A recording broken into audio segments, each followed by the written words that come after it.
This conference will now be recorded. Hello everyone, welcome to day 15 in our Google Cloud Platform training. Last week we started exploring Google Cloud Storage and we saw the various storage classes which we have in GCS, multi-regional, regional, nearline, coldline, and archive. And we had also seen nearline, coldline, archive can be multi-regional and can also be or it can be regional is what we had seen. And we also saw in the user interface they have clubbed multi-regional and regional as standard storage class. So you'll see different versions. The reason why I explained you the multi-regional and regional storage classes, if you as a cloud you join an organization as a cloud architect and this implementation was done something like before March of 2020. You will see some names as multi-regional, regional like that. So you should not be thinking why this is there, why standard is not there. And I also showed a reason why standard is not going to make more sense if you are creating uh, multi-regional or regional, because you have to look at the location, everything. So it's going to be a little tricky there. So prefer to use multi-regional, regional name. This is where we had stopped last week, and we are also did a comprehensive demo where we did everything using GS util to create a bucket which is multi-regional, regional, cold line, nearline, and archive. And we did also some demonstration, and we came to know the access time is always in milliseconds, irrespective whether it is regional, multi-regional, or any other kind of storage class. We had stopped at this stage. And one of the important thing which we figured it out was whether it is multi-regional or regional or now called as standard. There is no data retrieval cost.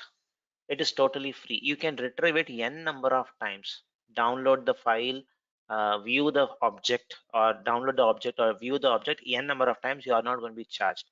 But if you have 1 GB file, if it is stored in nearline, archive, or cold line, every time when you retrieve it, you are going to be you'll be charged 1 cent, 2 cent, or 5 cent based on from where you are trying to download, from which storage class you are going to download. So that's an important thing to note. So the frequency, if you are going to view this data or object very frequently, better keep it in regional or multi-regional. Otherwise your retrieval cost is going to be hitting very high, because this is every time.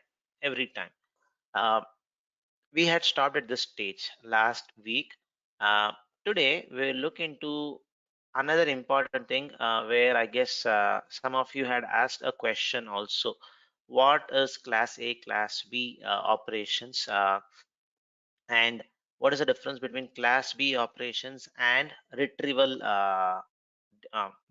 cost? There was a question, like, because retrieval cost looks like storage, any storage operations dot get, storage dot bucket dot get the details of the bucket, storage dot object dot get, which is download of the object. So why there is a data retrieval cost, why there is uh, a cost for something called as class A, class B operations, we'll look into it today in today's class, and I'll give you an explanation of that. So irrespective of any storage class which you are going to use, you need to pay for certain class of operations which you are going to do. So class A, most of the operations are write operations or update operations. Storage dot buckets dot insert, something of that sort. When you do insert, it's going to be a cost. Storage dot objects dot insert, object insert. So when you upload something, there's going to be a cost. That's an operational cost. Similarly, you have other stuffs, even listing your objects. So if you have a bucket and there are 20 say for example uh, some 10 or 20 objects, if you just go look into it, it's storage dot objects dot list. This is the operation. There is a cost, and that cost falls under class A operations. So here class A, class B operations, they are not per operation. Once if you hit, it's going to be one request. So 100 such operations is going to be clubbed and grouped as one cost. So it's going to be 0.005, something like $0.005 or something. There's a cost for it, but not for every operation, but for 1,000 operations you are going to be charged, and it's going to be very less. But if the number of data is more, then it can have a impact there. Class B, most of the operations are read operations, and there are few operations which is totally free, meaning deleting a bucket is not going to be charged. Deleting an object, you are not going to be charged. So these are things. Now you may have, even I had the same doubt. uh, Storage.object.get, it is download operation, right? Then what was that which we saw in the previous slide?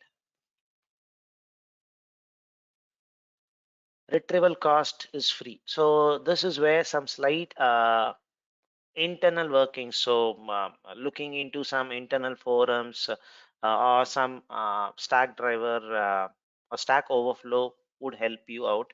So basically what happens is,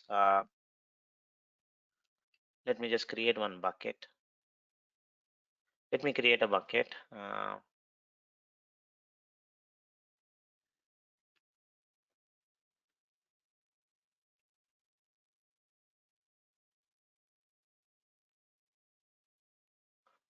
So anyway, today we are going to play around with bucket. I'm just going to pin this so that I can avoid some scrolling. So buckets.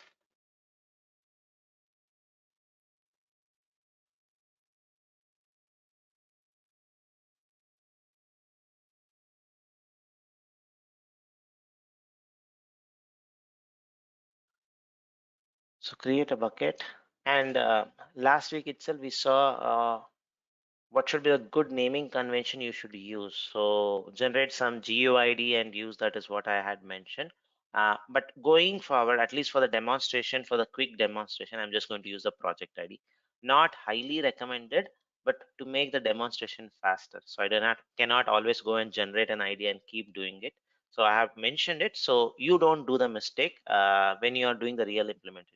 For learning purpose, it's okay. But if you feel like, okay, let me learn it the way I'm going to implement it, means always keep your GUID generator and then use it. So uh, simple demo. Just a bucket has been created with all the default setting, and let me just upload a small file giving an explanation of the data retrieval stuff there. So let me just upload a file called as question.txt. That's it. Now, when I view this, right? So first of all, there are two components which is going to be there behind Google Cloud Storage. One, you see some kind of a metadata information, the name, the size, the type, what kind of storage class. These are all something which has to be stored in some kind of a database. And the actual object content, if I just go and show you. So this is the actual object content. Let me just open it. So this is the actual object content.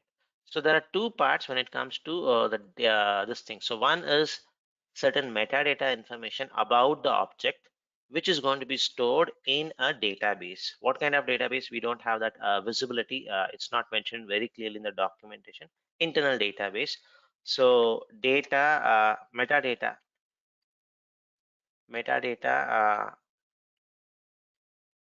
like name, size, created date, all those information is going to be stored in a database.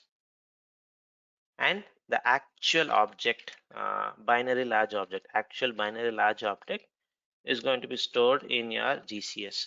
So what they mean by operation, class A operation, class B operation is, so this is reads. So if you want to see the metadata information, it's going to be class B. If you want to update certain stuffs, it's going to be class A. Now when you download it, this is going to be our retrieval cost. This is going to be a retrieval cost. If it is a standard storage class or regional or multi-regional, it is free. But if it is nearline, archive, coldline, there's going to be a cost. So that is the difference which you need to be aware, folks. So depending on how frequently you're going to do, think and do it. So if I just create one more time a bucket, you will see that class A, class B operations. You see this? So usually if I just put,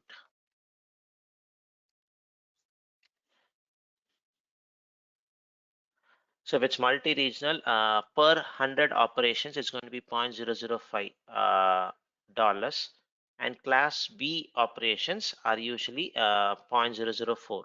Now, if I make it as region, it's going to be almost the same.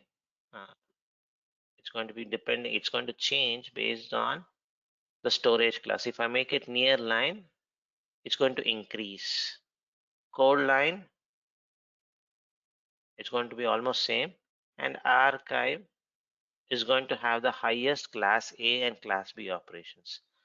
So this is how it varies. So, and archive, nearline, and cold line, they are also going to have the data retrieval cost. But if it's standard, basically multi-regional or regional, they are going to have it free. So is this part clear, folks?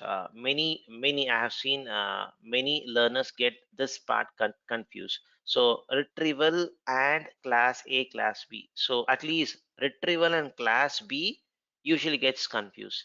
You see class B operation, download objects, view metadata, retrieve buckets and bucket permission. These are all the metadata information, and to get the real object, it's going to be from the storage that is going to be free. Hope this part is clear, folks. So if this is clear, let's just go to our slides back. And even if you look into your pricing calculator, let me just show you that also. So even if you look into the pricing calculator, when you choose Google Cloud Storage, it's going to ask what is the storage class which you're going to do. If it is standard, there's no column called as data retrieval. It's going to be free. So if I just search for storage,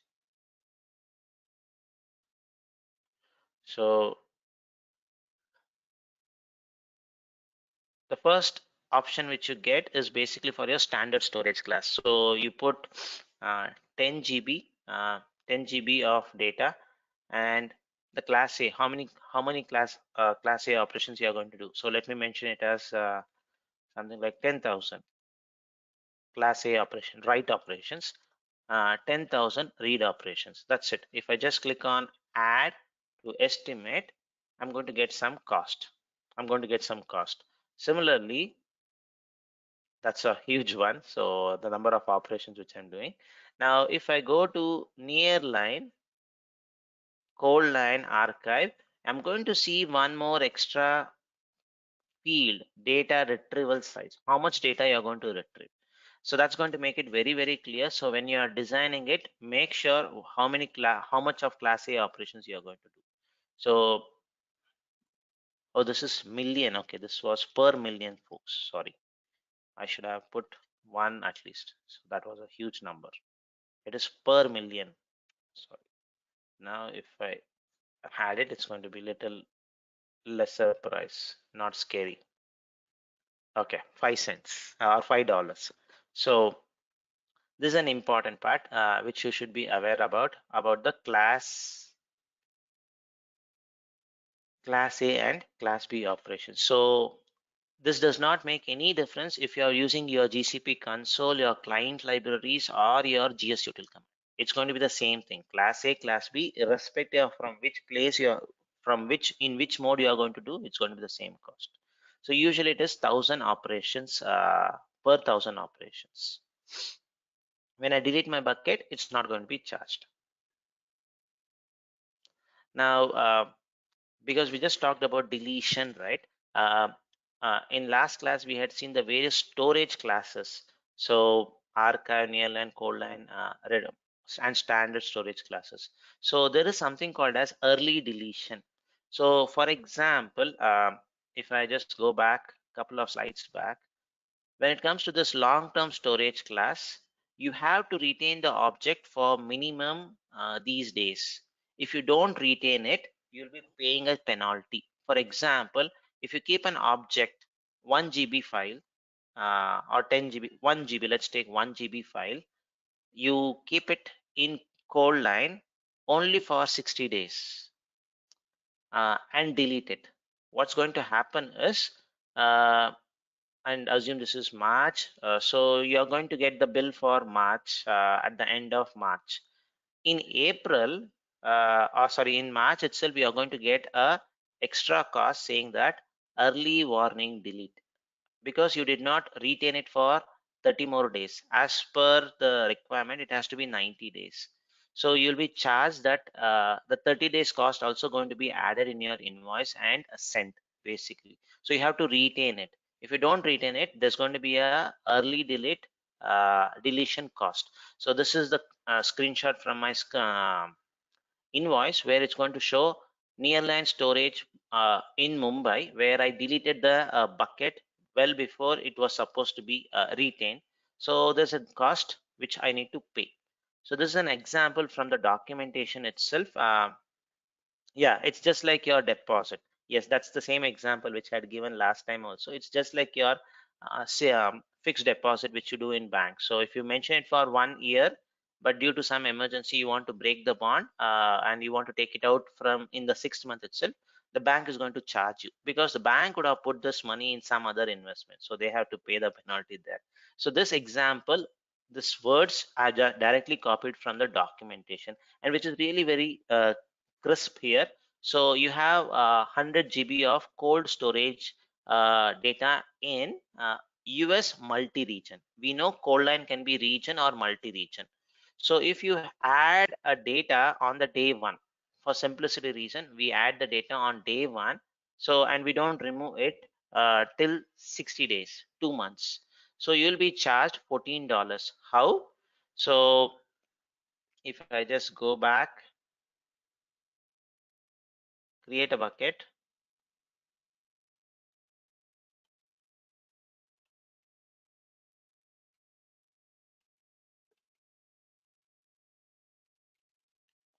cold line, multi-region, cold line. If I do it per GB, it is going to be $0.007 dollars is the storage cost. Storage cost. So that into 1 TB into 2 months is going to give you basically $14. So storage for 60 days. So meaning you'll be charged $7 every month. Now, then when you remove it on the 60th day, so then you'll be charged $7 more because you are deleting it 60 days well in 30 days well in advance. So that's going to be your early warning deletion. So that's going to be in your invoice itself. So make sure you don't do this. So otherwise you are going to pay a penalty for it. So just keep this in mind also. So there are certain processes which you are going to use Google Cloud Storage as a staging environment.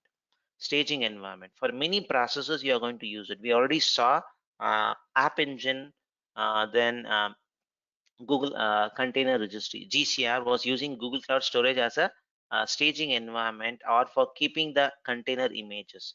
And if you just go back and look into your buckets, you will see it will never be basically this long-term storage classes. They'll be usually multi-regional, regional, or now called as standard. So they never put that part because there are going to be lots of deletions, additions, all those things. So at least deletions are going to be more. So they don't want to get charged. So this early deletion is something which you need to keep in mind, very important, folks. And if you delete it, you are going to be charged. Remember that. And the nice example to keep in mind is it's like your fixed deposit. You're going to have a penalty if you break it. Same thing is what is going to happen, and it's only for long-term storage classes, nearline, coldline, and archive.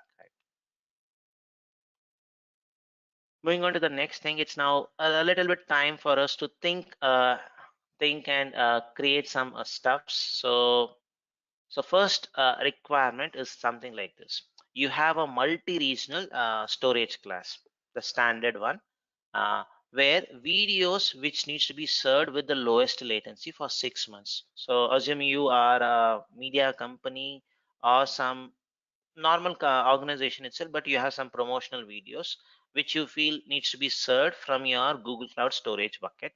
So you host it in your multi-regional storage class for 6 months. After 6 months, these videos are not going to be important, not trending, not going to be viral. So you want to convert it to nearline or coldline or archive. That's the first requirement. So why you want to convert it back, folks? Why can't I keep it in multi-regional storage class itself? Assume these are all ultra HD videos. Each videos are something like 2 GB, 3 GB kind of stuffs. So if that is a background and you have n number of such videos, after 6 months you want to convert it to uh, a long-term storage class. What could be the reason? Any thoughts? Why we should do it? Why can't we leave it? So Anil B got it. Anybody else? Shripal got it. So anybody else? Good, Anil B and Shripal. Basically, the cost, the storage cost is going to be high, right? So we had seen in other things. So people no longer view it. Yes, if they're not going to be viewing it, so no latency requirement. So why do you want to keep it? Older videos, so just keep it, archive it basically. That's the first requirement. I have second requirement, something like this. You have received 1 TB of data from your customer to perform some data processing. So this is now data processing. Whenever it is data processing, I had mentioned you last week itself, it has to be a regional storage class. Very, very important. If we do this mistake, I guess it's not worth that we have learned cloud architect class, anything. So it's always important. So always keep your data processing, and you are going to do some data processing on a virtual machine, Kubernetes engine or anything. And these are usually zonal or regional resources. So it should be close to your region. So always use a regional storage class. So 1 TB of data I have received from the customer, I keep it in, I create a regional storage class. Maybe if the data has come from a bank which is in India, so I'm going to create a regional storage class in Mumbai and upload this. So transfer everything. Maybe if they have sent it via some Dropbox or anything, I'm just going to upload it to a regional storage class. That's good. But unfortunately, we have seen this in our everyone's career. We would have seen this a project which you wanted to really do, but unfortunately, due to some business reasons or something, the project is going to be put on hold. So is on hold. Sorry, is put on hold. So the word hold is missing. Sorry, I'll update it. So it is put on hold for 3 months. For 3 months. So you want to convert this regional storage bucket to cold line, again to save some cost. So because the storage cost for a regional storage bucket is going to be little higher compared to a cold line. And why I'm choosing cold line, because I know I have learned my concept. So 3 months is going to be 90 days. So only after 90 days I'm going to touch this data. So I want to at least reduce the cost. So what I'll do is I'll convert the storage class to cold line immediately. So two requirements. So there are two requirements. Both are different, folks, but you will see such kind of a stuff in your routine work. So if you see, the main thing is any difference which you see between the first requirement, and there's no connection. Let me be very clear. Two different requirements, but I wanted your thoughts. What is the difference between the first requirement and the second requirement? The If you think from an architect perspective, the first one and the second one, any thoughts on it?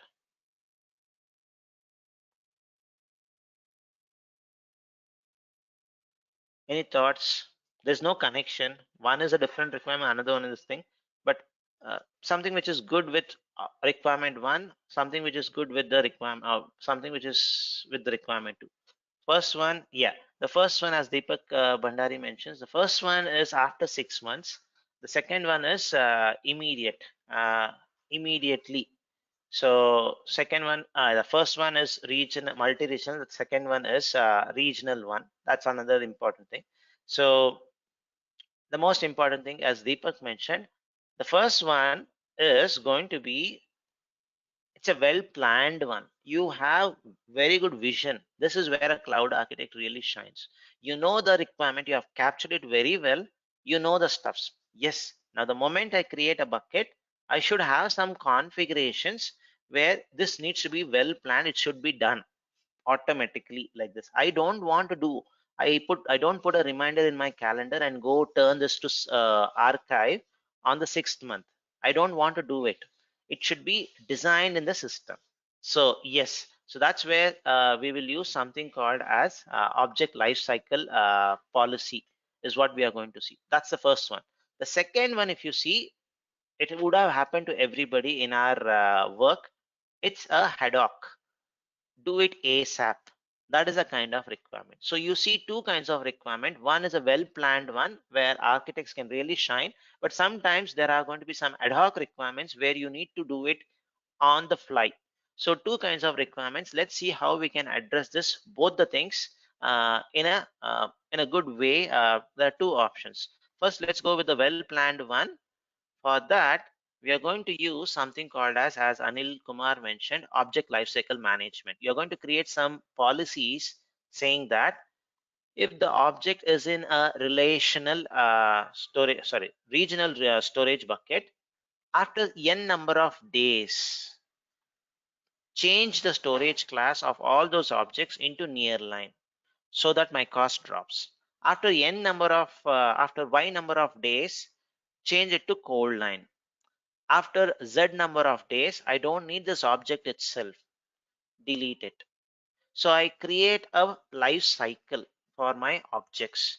So this is well planned. So as a cloud architect, from today onwards, when you create a bucket and you create a bucket for a specific need, so when you create it, you should make sure you create an object life cycle for it on the time that you create it.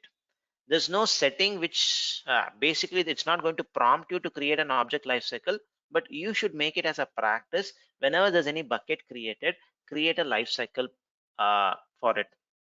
What should be the stage? What should it happen? So that's very, very important, which is going to fulfill our first requirement, well planned one. So you can create it via console, you can create it via the gsutil command, and you can also create it using something called as infrastructure as a code, which we are going to talk in our module 7 at a later point of time. So but make sure every bucket has a lifecycle management. This is going to be important one. Let's jump into a demonstration and let me show you how we can create a lifecycle management for this. And please remember, this is at a bucket level. This is not at an object level, which is going to be inside the bucket. This is at a bucket level. Okay. Yes, what's the question?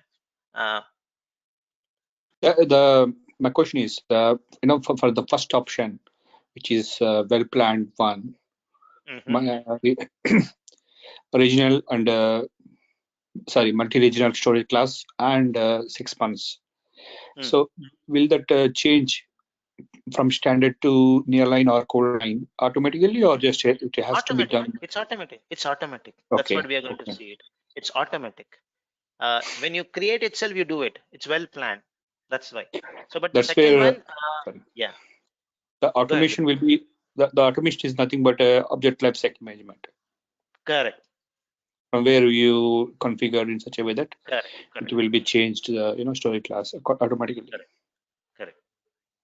How about second one? Is it we need to do Second manually, right? one, you have to Since run a it's not script. planned. You have to run a script, or you have to click on a couple of links to do it. So it's ad hoc. You need to do it right now. I want it right now.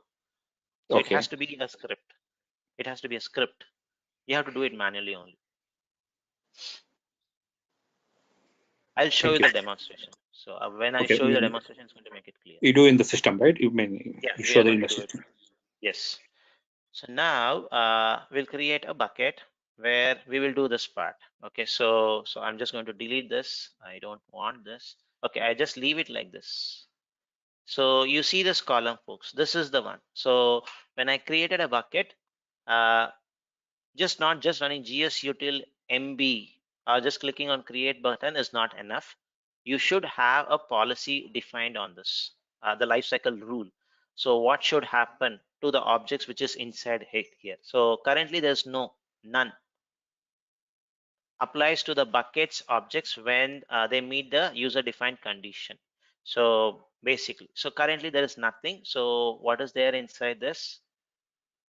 There's a file, and currently the storage class is called as it's standard. Okay, so what we are going to do now is we are going to create a lifecycle rule. So how do I do it in the UI? First I'll show it in the UI, then I'll show it in the command line. So if there is nothing here, just click on this none. It takes you to a page where you can create your lifecycle rules. So before we create it, what I have seen is the UI itself is going to serve some information very nicely, some kind of a documentation. So lifecycle rule lets you to change the storage class, all those things, and this is at a bucket level, not at an object level. Make that very clear. And this is an important thing, folks. This line is an important thing. So what is that? So some kind of a priority or precedence which is going to take. So if you have, you can add n number of rules. So deletion takes precedence over change in storage class. For example, if you have two store rules, lifecycle rules, one to change it to near line, the other one to delete it. Both are going to match, then the precedence is always to delete it. That's what it's going to do. The second important thing is if you have two rules which is matching, one is changing it to near line, the other one is changing to archive. The coldest one is going to take precedence. So these two things you need to keep in mind. Okay, so let's try to create couple of rules. Okay, so the first rule, everything in the UI. The first rule is set an action. So what is the object which you're trying to, what is the storage class which we are doing? If I just go back to the main screen, it is a standard multi-region storage class. So it's standard already. So let me just click on none, add a rule. So the rule is I wanted to set the storage class, change the storage class to near line, cold line, or archive, or delete it. These are my actions which I can take. These are the only actions which you can take. So let me do it as near line, folks. So done. Now this is what I'm going to do. So now you should have put some criteria, right? So you should put some criteria there. So these are the various criteria which you get based on the age, the most simplest one. If the object just now I uploaded like 10 minutes before, that is the creation date of that object, the question.txt file, that was the file. Now if I mention after 1 day or after say for example 60 days, after 60 days uh, change my object, whatever is there in that. So if the object is 60 days old in that bucket, change it to near line is what I'm saying.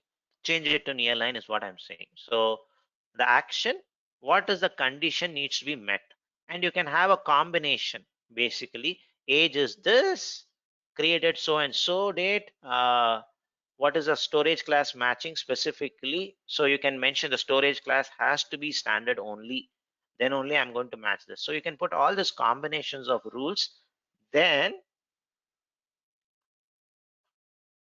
action and the condition, that's it, create it. Now what I have done, I'm mentioning the if an object inside this bucket, this is the name of the bucket, project id -demo. So if it is 60 days old, change the storage class only of that object, folks, not the storage class of the bucket. Please remember. So if I see here, it is applied at the bucket level, but it's going to be applicable for those objects inside the bucket. So 60 days later, right, when we come and see, this is going to be shown, this question.txt file is going to be shown as nearline because of this object lifecycle management rule which we have built. So let's do one more thing. Let me just go back to lifecycle rule and add a rule, one more rule.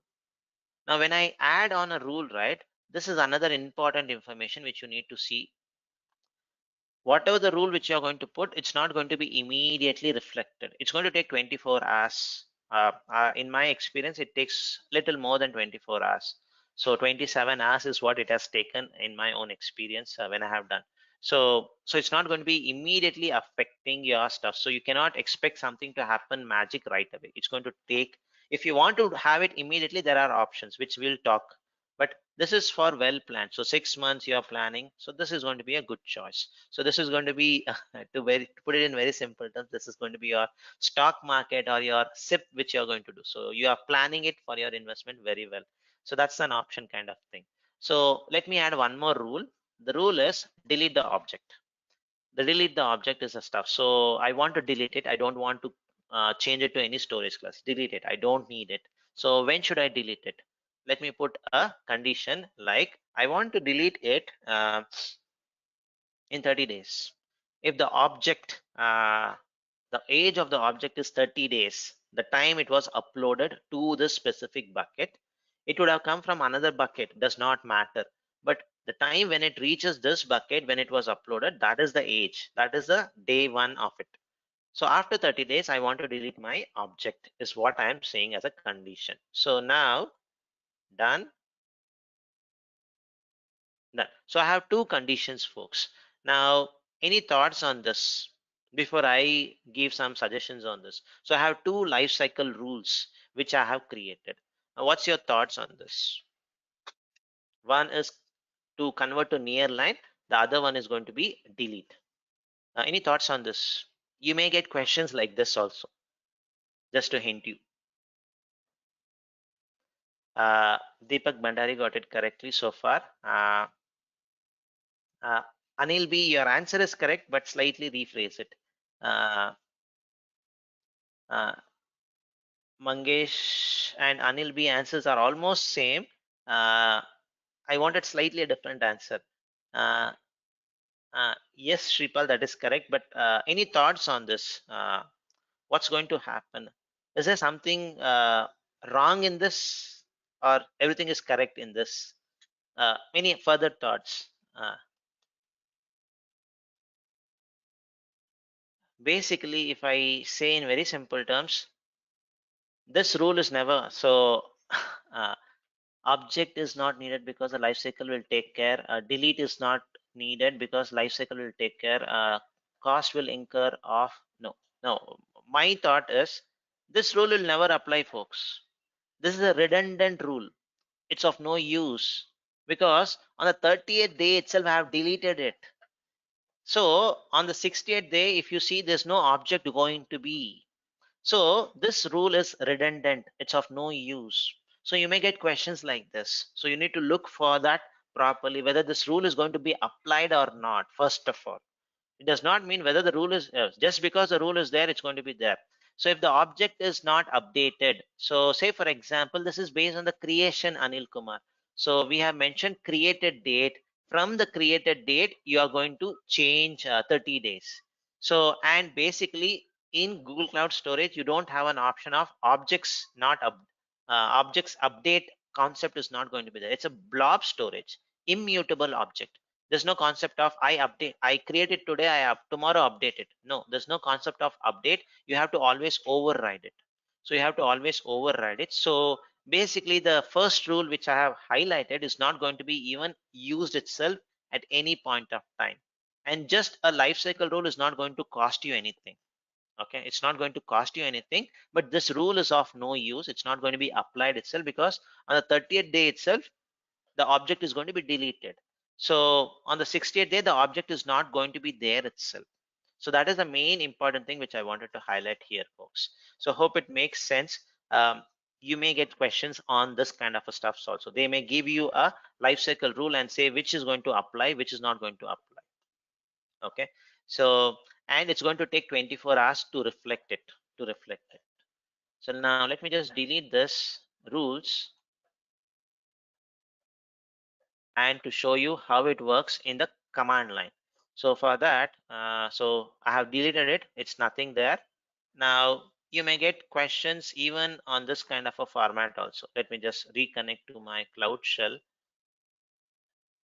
How do you apply a lifecycle rule is what is going to be seen now basically.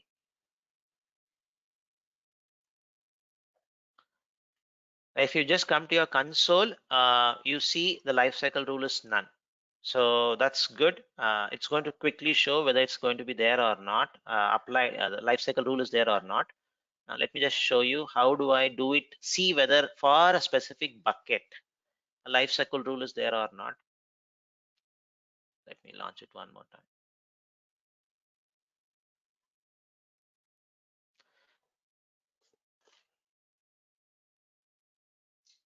So if I just use gsutil, so the command which I'm going to use is life. Type lf life and hit a tab. It should auto complete is my understanding. If it does not auto complete, yes, it auto completes. Get the details whether for this bucket is the life cycle turned on or not.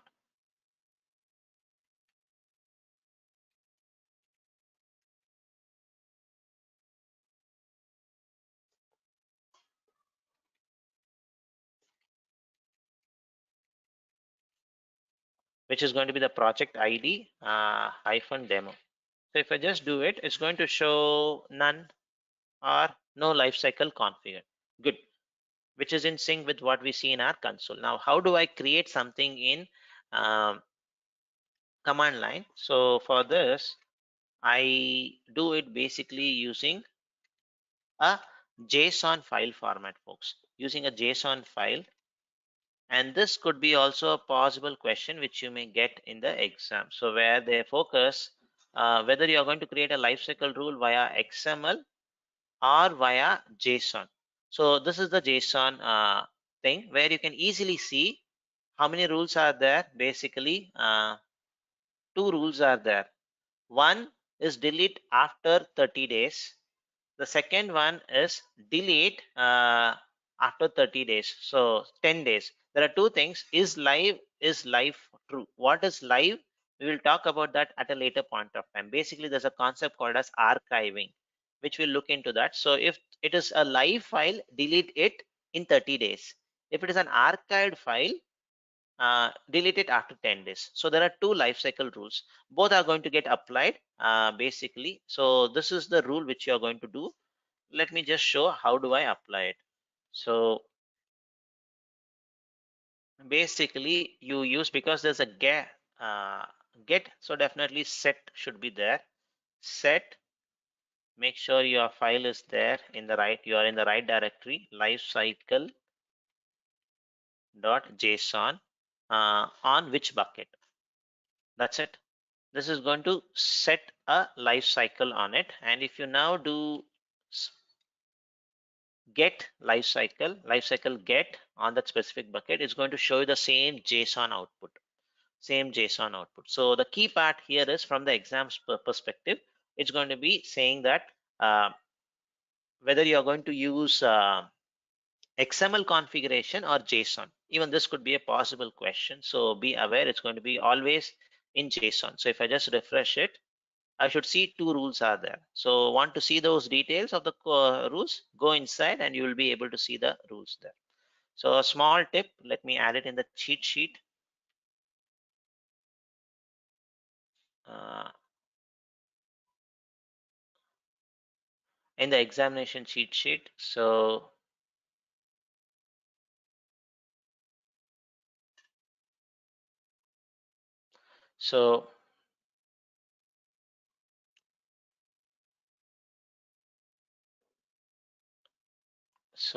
let me just, yeah, I had the file. If you want to create it, you can create it. Okay, let me just show you that, folks. Okay, 1 minute. First, let me add this line. So life cycle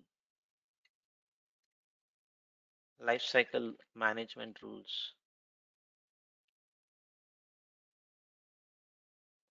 management rules are applied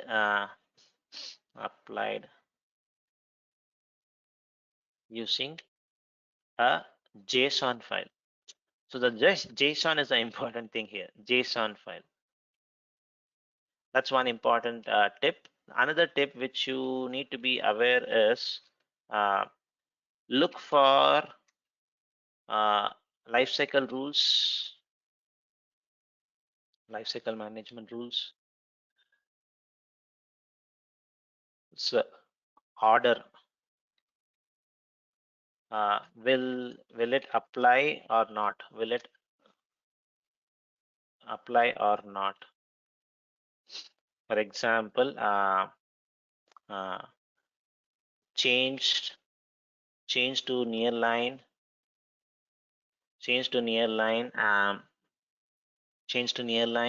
in 30 days, sorry, 60 days, and delete after 30 days, which means nearline, change to nearline rule will never apply, which means change to nearline will never apply. So this is something which you need to be aware. Now, I already had a file, that's the reason I did it. So now if you don't, it's basically a JSON. You can just write it based on the pattern which you get here. So if I just show you, I just got it from the documentation. Now, if you want to have some complex stuff, there is an option which you can generate also. Let me just show you how. So basically it's a JSON format, life cycle, rule, and your actions. But if you see, I don't know how to do this, no problem. So no problem. What you do basically is do once in UI. Do it once in UI. So for example, let me just delete these things. Let me create a rule. So make it to nearline, age is 90 days, and the class has to be matching specifically standard. Now you may ask, we are already in standard, why do we need to put this? The reason is, we will see it later. The storage class, right? It's just a container. It may have the class as standard, but inside the bucket, right, or inside that storage bucket, right, you may have different objects. Each object could be of different storage class. It can happen. So that's the reason we wanted to apply the rule only to the objects inside this bucket whose storage class matches standard. So that is where this is going to be helpful. So continue. Done. I wanted to add one more rule.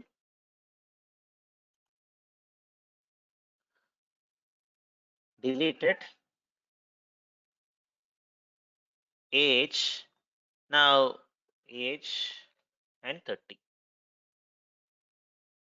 Now I have done it using the UI. I have done it using the UI. Now what I will do is I use my get option. So if I just use GS util, yeah, lifecycle get. So if I do this, right, I'm going to get that new rule in a JSON format. Now I can use this for my later editing, all those things. So you keep this. So now if I just get this, go to JSON validator, I get it in a nice format. I can see it. I can see whether it's in the right format. Validate. Okay, this is the rule, Anil B. So this is the rule which we have applied. You see it. Now it's in a nice format. You can keep it, and you can keep it. So that's it. Okay, so this is how I already had it, so I just used it. That's it. So that's the rule which you can do. So now this becomes like a well-planned activity which we have done. So if you were to do exactly what is mentioned in the slide, what you should have done is uh, delete this, only this one after 6 months, right? After 6 months.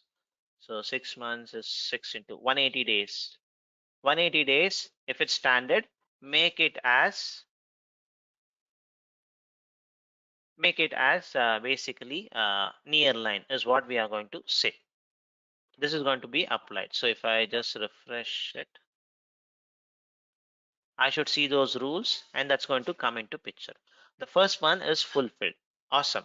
Now, few things which you need to keep. This is going to take time, 24 hours, for even to reflect it. Now, even if you want to do it immediately, change it.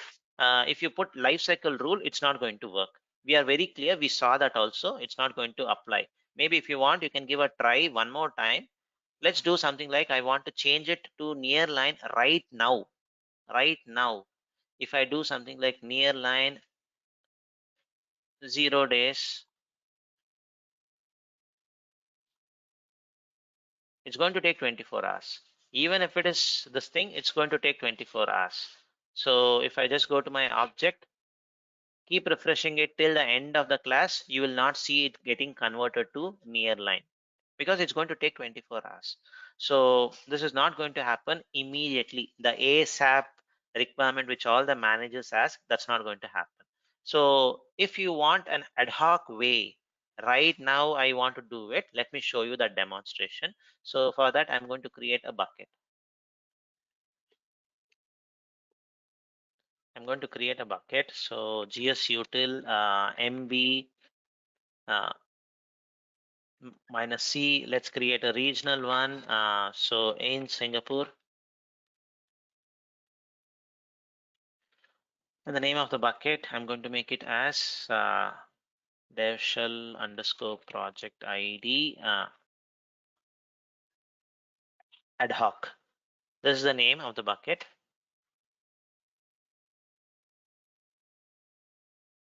Bucket is created. If I just refresh it, I see the bucket. It's in Singapore. Now what I will do is I have some files which I can upload. Let me just go out. GSUtil. I just copy this README file. README file where I'll do GSUtil CP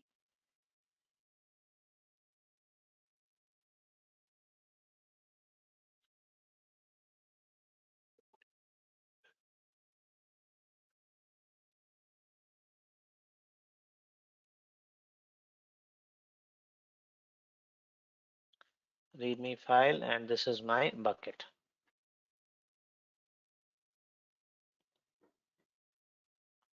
For some reason, my copy is not working. 1 minute.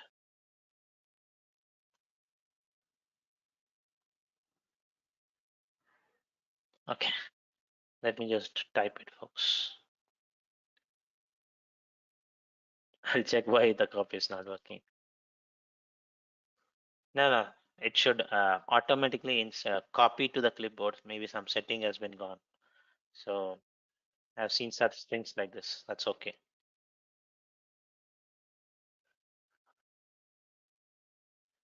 So let me copy this. Right click should be working, so it's not working. So now file has been copied. File has been copied. README Cloud Shell. It is regional. Now the manager says, right now, change this bucket and the object inside this into nearline right now. I cannot wait anymore. I want to do it right now. If that is a kind of requirement, the ad hoc requirement, how do you do is what I wanted to show. So first, let me do the change in the UI. Some part only I can do it in the UI, not the complete part. So currently it is region, sorry, it's regional. It's a regional one. So if I click on this 3 dots, you have this option of edit default storage class. Let me repeat. If you just go to your 3 vertical dots, you have edit default storage class. What is this default storage class? Whenever you upload any object into this bucket, the storage class of that object is going to be regional. That is what it indicates. So let me change it. Now it does not show any options properly. The reason is it's not a standard one. So if I click on this one, it's going to highlight that this is standard. But here in our case, because we have used regional, right, the UI is little confused. What is the current one? I don't know. That's what it indicates. Basically, that's what it shows has been replaced is what it's indicating. Now if I want to make it near line right away, just click on this. That's it, near line. And because you're going to do that conversion, all those things, you should be little aware of what's going to be the cost impact, all those things.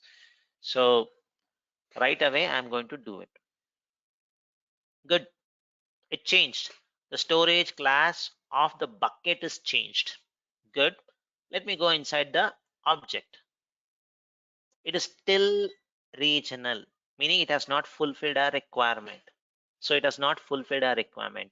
So what then, why we did this change? If you ask, this is because if you upload any new objects into this ad hoc bucket, that new object is going to inherit what is the storage class which you have built configured here. For example, if I let me click on the gear icon, preference.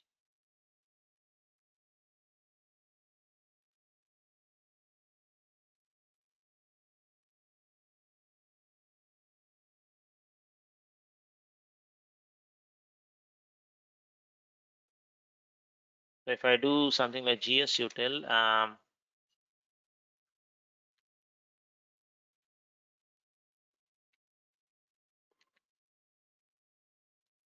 have something like version.txt. Let me just do GS util cp versions.txt file.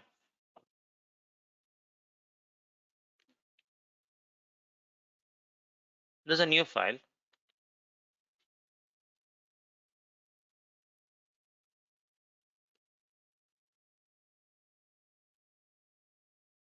So if I upload this new file, basically,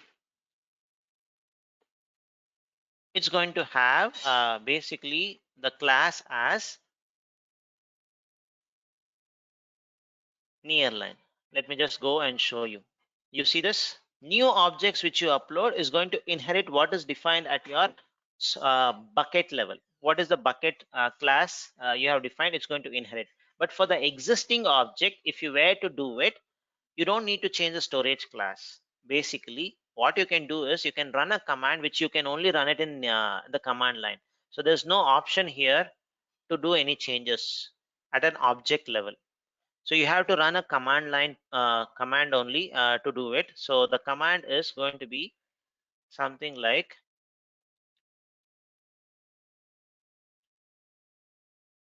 you rewrite your storage class. So the command is going to be something like gsutil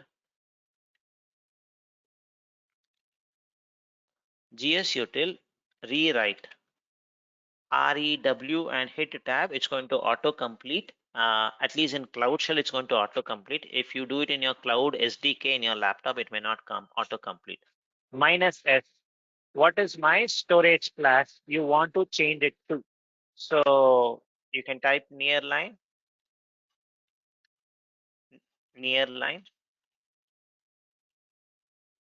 gs colon slash slash the bucket name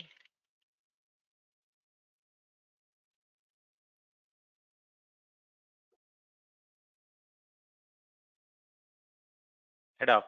So this is something which you have to run. Now if you put star, all the objects inside this bucket is going to be rewritten into nearline storage class. Or you want to specify an object, you can mention it. So your choice. Let me put star in the beginning. Later I'll use a specific this thing. So if I do it, what's going to happen is basically this is already nearline, so no action taken. But this readme hyphen cloud shell, it's going to get changed to basically nearline. That's what is going to happen. Let me just do this.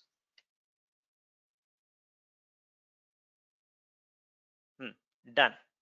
So one object was changed basically, and you see this one skipping because it's already there. I don't need to do it. The smartness, you see that there. Now if I just go and refresh it, this one should become nearline. This is the actual stuff which you need to do. So gsutil rewrite command on a specific object, or maybe on groups of object, is what you need to run. If the manager or somebody says immediately ASAP change it to a different storage class, this is the command. So which has to be a command, and it is not something which is going to be automatic or something. You have to manually run this. Okay, so hope it makes sense, folks. So what we did, so about the life cycle stuffs, one, a well planned one using our object lifecycle management. The second one is using changing your default storage class, or doing your gsutil rewrite command. You're going to change the storage class immediately. So any questions on this, folks? Any questions on this of what we saw so far? Okay, no questions. Let me move ahead. Rewrite will be immediate. Yes, that's what you saw. Rewrite, you're doing it right away. It's going to be immediate. No delay, nothing. Immediately you want, you can do that. That's where that rewrite comes into picture. Now, let's assume the next part is we will take a 10 minutes break. Before we go, just a lead for the next component which we are going to look into. Now, we are going to use Google. Now, we saw this here also, right? In this, there's a high resolution videos, or ultra HD videos which has been uploaded. 6 months it's going to become archive. Good. Now after 6 months you will definitely have some new videos to be uploaded, right? A new set of products, you want to do some promotions, all those things. So after 6 months you're going to upload a new video. Now when you upload it, uh, usually some people, what they will do is, if there is a video like promo.mp4, uh, promo.mp4, then there's a question. Let me just finish it and then I ask, you can ask your question. So there's a video called promo.mp4. When you upload this, this is what is the current video. Now after 6 months you want to have a different video, and this is all connected in your website. So if you just go to your website, this promo.mp4 is going to play. Now 6 months later you want a new content. What people will do is, they'll just simply upload, replace the existing one with a new one, so which is going to start working basically, and no change in the code or anything. You just upload a same file name into your Google Cloud storage, then it's going to work. New promotion is going to come. But unfortunately, if the senior management says, can we hold on to this promotion for 3 more weeks, later we'll do it. Till that time, can we have the older promotion video itself there? If they ask like that, and if it's already replaced, you don't have any option to revert back, because Google Cloud Storage is an immutable object storage. You cannot change the content. Sorry, once you have changed it, you are going to lose it. That's it. It's immutable. You cannot revert back. So if that kind of a scenario occurs, how we can keep a copy? Or if somebody accidentally goes and deletes an object, can we retrieve it back? Is there an option? Is what we are going to see once we come back from the break, where there's a concept called as versioning, which is going to help us avoid any accidental deletes in a bucket. Or if you want to retain certain things, archive certain stuffs, we are going to use a feature called as versioning. We'll explore this once we come back from a break. There's one question. Go ahead. What's the question? Is it, I mean, for each action what we are doing, Yeah. like changing the changing or adding things which is cost effective, does it I mean, as part of architect, do we I mean, in real time, do the does it require to mention to the higher management before doing any action, if something which It depends. It depends totally on the kind of organization you are working in. If it's a startup, everybody is going to do micromanagement, all those things. If it's an enterprise, nobody is going to do micromanagement. Totally depends.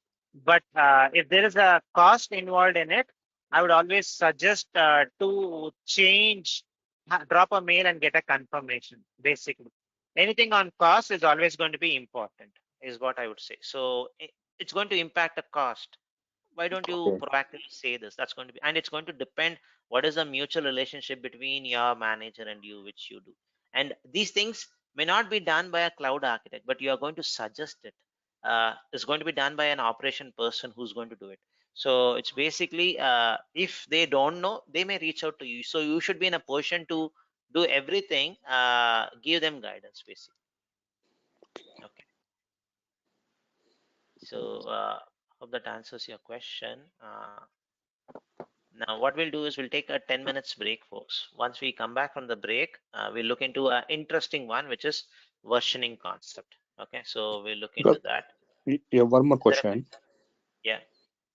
I'm in a different time zone because I'm on in the midnight actually. Uh-huh. Uh, do you continue until 10 a.m. IST? Yes, yes, yes. Yeah. Okay. So we'll take a, usually we take a break every 1 hour, so that a bio break, or if you want to have some coffee or something. So that's where we take this. So let's take a 10 minutes break, folks. Come back. Once we come back, we will resume with our versioning concepts. Okay. Thank you very much. Yeah. This conference will now be recorded. So before the break, we saw how object lifecycle management works, how it's going to be so effective for any well-planned activity. That's going to be really a good one.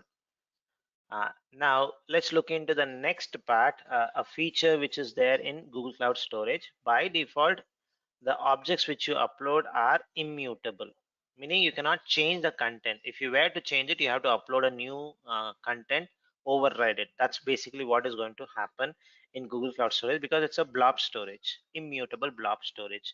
Now there are situations where you want to avoid accidental deletes. You want to keep the previous version and also the newer version archived. So if you were to do that kind of a requirement, want to have that kind of a requirement fulfilled, then the option for you is called as turning on the versioning.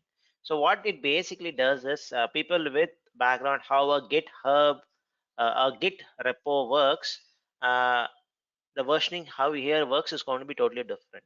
So in Git, like source codes and all, right? If you have a 10 lines of code, you add a 11th line in the source repository. Only that incremental change is going to be kept, only that incremental stuff is going to be there. Similarly, if you use the same concept here, if you have one file with 10 lines of content, now you want to change the content to 11 lines, you have to upload a new file altogether. So when you turn on versioning, it's going to have two copies. Maybe one file is 1 GB, another file is another GB. So you are going to have some storage constraints there, because you are going to have duplicates.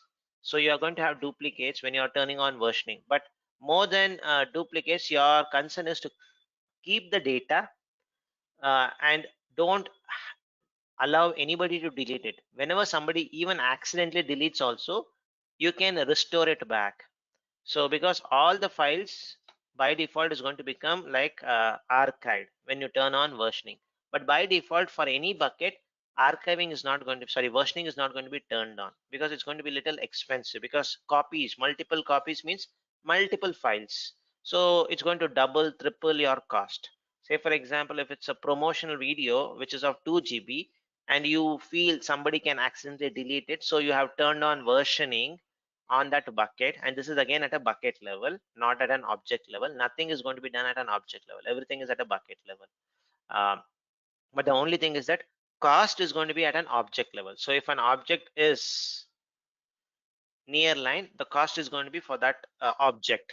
If the in the same bucket, if you have a near line object and a cold line object, so there's going to be two different line items. So billing is at an object level, but all the settings which you do is at a bucket level, slightly contradicting there. So coming back, if there's a promotional video which is 2 GB Ultra HD, and you feel somebody can accidentally delete it, and I cannot keep a 2 GB file in a source code, you keep it in Google Cloud Storage, you turn on versioning. So if somebody overwrites it or deletes it, no problem, I can go and restore it, because whenever you upload something, it's going to create a unique identifier called as generation number. For every object, it's going to have this generation number. Using this generation number, I can restore it back. So there's no thing of delete when versioning is turned on. If you delete it also, either via command line or via UI, it's going to be archived. It's going to become a non-concurrent file or not a live file. If it's not deleted, it's going to be a live file. Basically, this is the concept, folks. Let me show you the demonstration. It's going to make it much clear. So for this, I have deleted all my buckets already. So to have a fresh this thing, so let me just do gs util make bucket minus c regional minus l Asia Southeast 1. The name of the bucket is going to be something like Shell project ID hyphen version. This is the bucket name. I don't know, there's some issue with my copy paste. I tried it.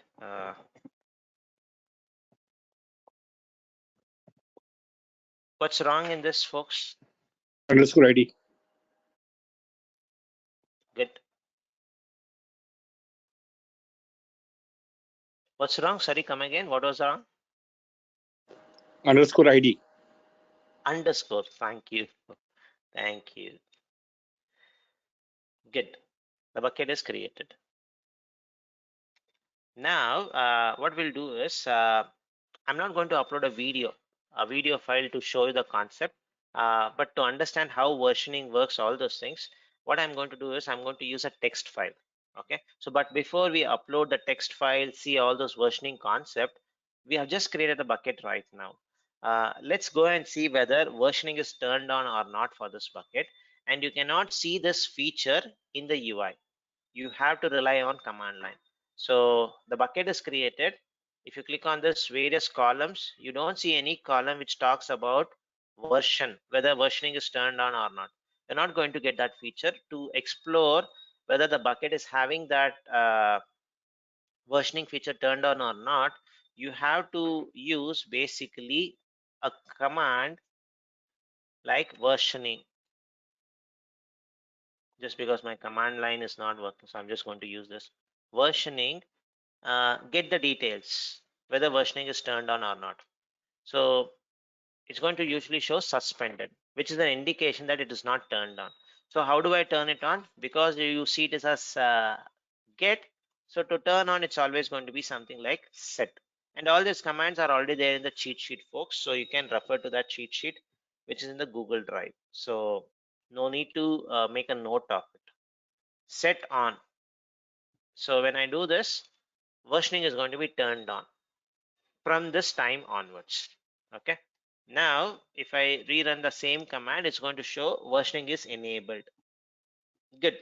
Versioning is enabled. Now, what I'm going to do is I'm going to create a small text file because text file is going to be really helpful for us to understand the versioning. That's the reason I'm going to use that. So I'm going to call this version file as version.txt. Version.txt, and the content is going to be very simple. Version 1. That's it, nothing else. This is the content in the text file. Save it. Now what I will do is I'll copy this content to my Google Cloud storage bucket. So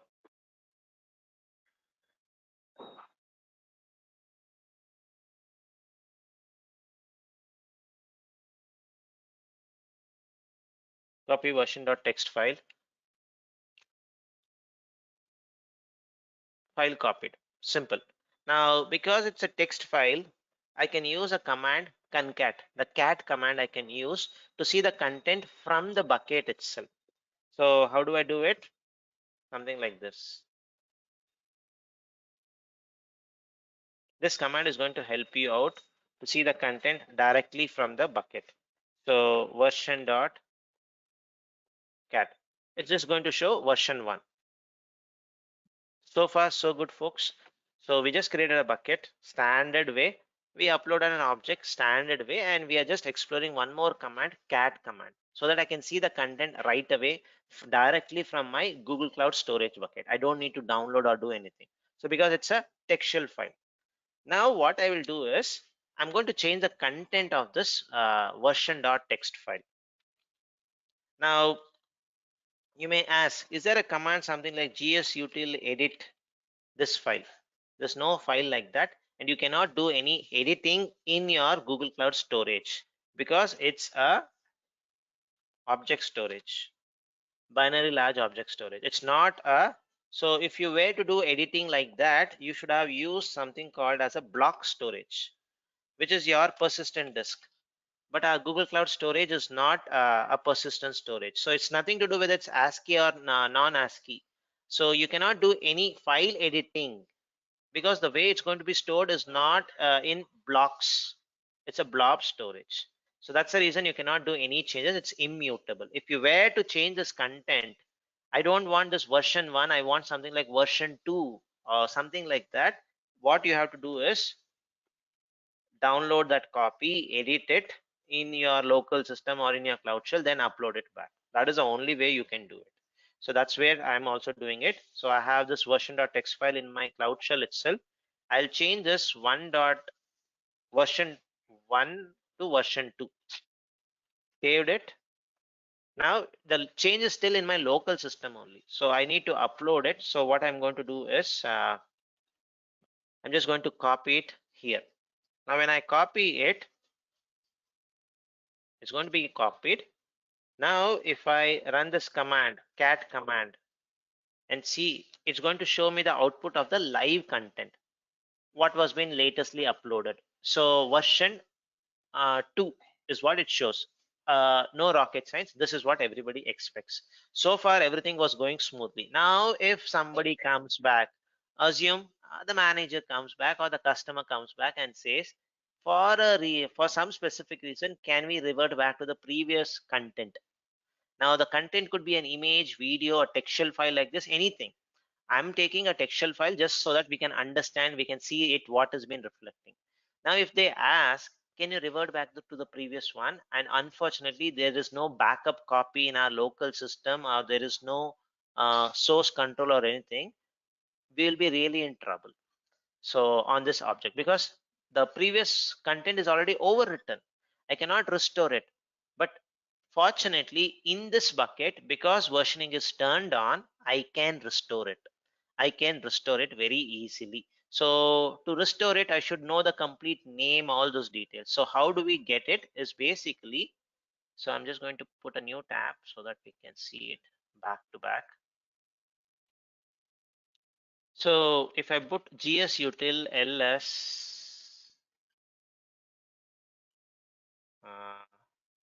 first list the buckets. Let me see whether I can copy paste it, folks. Without copy paste, life is so difficult. Okay, copy. Let me see, this one will work. gsutil ls. Very strange. I have to see. This is in a remote machine. That's the reason it's not working. So I tried all the stuffs. So let me type it.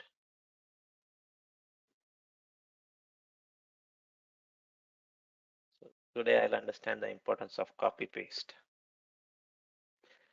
Okay, so if I just do this one to list all the objects in this bucket, which is basically class A operation, which is I'm doing. So so class A operation is dying, it's going to show me the stuffs. So it's not working, Mangesh. The thing is that it's in a remote machine, some setting is changed. I have to check. I've tried everything. So shift insert. Let me try something like shift insert.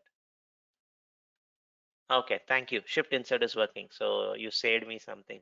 So it's working. So I'll use that shift insert going forward, at least in this for this session. So it shows one object is there. Now the manager or the customer told revert back to the previous version, which was showing version. We wanted something like, we wanted this output. This output. Uh, how do we do it? Is basically there's a small trick which you are going to do. So in Linux machines, how do you see hidden files, folks? What is the command to see the hidden files? Not the normal files, the hidden files. Minus A is what you are going to use. The same thing is what I'm going to use here also. Minus A, if I use it, it's going to show all the hidden files. So now you see an output change. If I just use ls, I see only the live file, what is currently live. If I put minus a, I see two instances or two copies of it. So there is some prefix or suffix towards the end, which is called as generation number. By just looking at the generation number, you can make out which, the higher the number, that is the latest one. So this is the highest number, so this is going to be the latest one. So now if I do gsutil cat, uh, thanks Mangesh, so I'm just going to use this command. It is going to show version 2 because you see the number, folks, slightly higher. Now if I use gsutil cat, copy this one, shift insert, it's going to show the one which we were expecting. Version 1 is there, the copy is there. Only thing is that it is now hidden, or it is archived basically. Now if I already have this, I can just do a copy from the bucket to the same bucket. I can do a copy. So when I do that, it's going to create me a new version, and I should be able to access it. So job's so simple because I have turned on versioning. So how do I do this? Basically, I do gsutil cp, where my source is, which is 6.3, that is the one. So I want this to be my live version now. So what I do is I do something like this. Remove every generation number, just make this as a live file. That's it. If I just do now, copy the older archive content to create a new version. Done, it is copied. Now if I go to the previous tab, run without any generation number or anything, it's going to show me version 1. I have successfully restored back to the previous version without much glitches. All credit goes to versioning being turned on. So versioning being turned on. So till here, is it clear, folks? So easy to restore back to the previous versions, all those things. So till here, is it clear? Thank you. So now a question for you people. So before I did this revert back all those things, when I did ls minus a, you saw two entries. Now let me do the same thing. Now how many entries would you expect, folks? How many entries would you expect? 2, 3, or 1? So minus a is there, so it's going to get the hidden files also. So when I hit enter, it's going to show me 3 files, folks. 3 files. The reason is it was a new version which you created. So a new thing is going to be done already. So that is the thing. So every time when you do, it's going to be a new version. So you're going to have 3 times cost paid. For me, the cost is not an important thing. For me, retaining the stuff is the important thing. So my goal is totally different. So 3 is going to be there basically. Now so many files are there. Now if you ask me what is the latest one, with little trick I can say the last one is the latest one, but it's going to become little tricky. So I cannot rely on just the number is bigger, go and do it. So it's going to be little tricky. I need a better solution to know what is the latest file, what are the archived files. So I cannot easily tell also here if the number keeps growing. So you have too many versions. So for this, what you do usually is you use a command called as capital L. And all these things are only in command line, folks, unfortunately or fortunately. So it's all going to be in command line. Minus capital L, if you do, it's going to give you a complete picture. So for example, if I copy this first object and do control shift, sorry, shift insert, it's going to give me a complete picture of that object. So complete picture of my object. If I just go you see this object. Now there's going to be one important line which is going to be here, which is going to help you out to find whether it is an archived file or not. What is that is there a change there?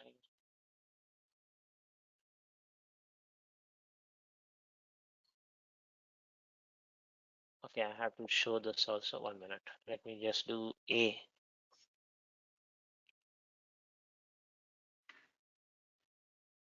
There's going to be one flag which indicates it is archived.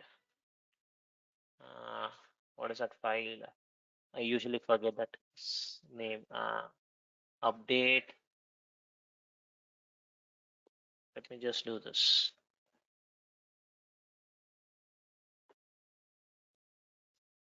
Concurrent value, something is going to be there, so I'm not able to get that. Let me just see it. I'm just seeing all the three objects.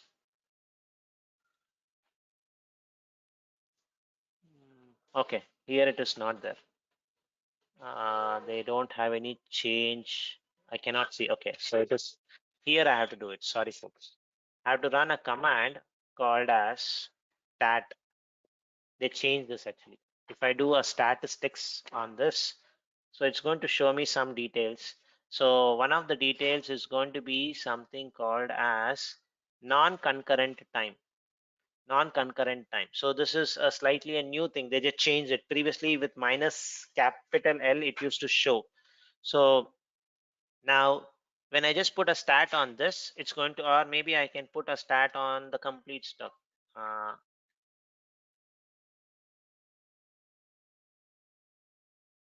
Okay, it works on a specific URL.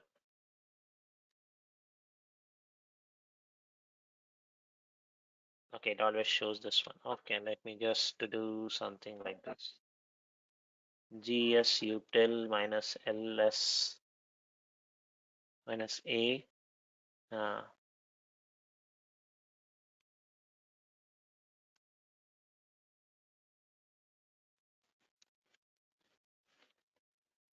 GS util ls minus a. These are the objects which I have. So I can use this command called as stat. So if I copy the first one, it's going to have a non-concurrent time. So this is an indication that it was archived at so and so time. It was created at, it's going to be using UTC time. So it was created at 1:57. It was archived at 1:59. That's what it indicates. Now, if I select the second one, if I do GS util stat,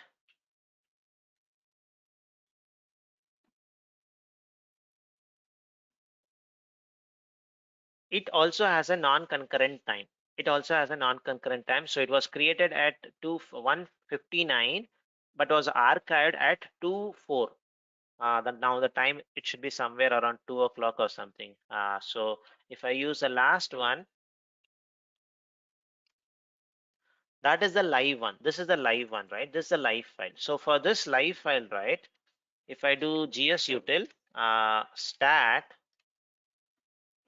you will not see that entry itself. That attribute non-concurrent time will not be there. So let me just show you for one more thing. So this is one command which is going to help you out to find out whether this non-concurrent time exists or not. For the live content, you will not have that attribute itself. For the archived stuffs, you are going to see it basically. There's one question: if you switch on the public IP, which one will be accessed? The latest one. So the latest one. Now if you go to your UI, look into it, the UI will always show you the live content. So if I just click on this and look into this, it's going to show version 1. It's going to show version 1. It's always the live one is not going to be shown. The archived one will not be even shown here, folks. That's where the UI has a limitation. It will not even show it. It will not even show it basically. So hope that answers your question. So now what I will do is I will delete it. Accidental delete. I'm just going to accidentally delete it and let's see what happens.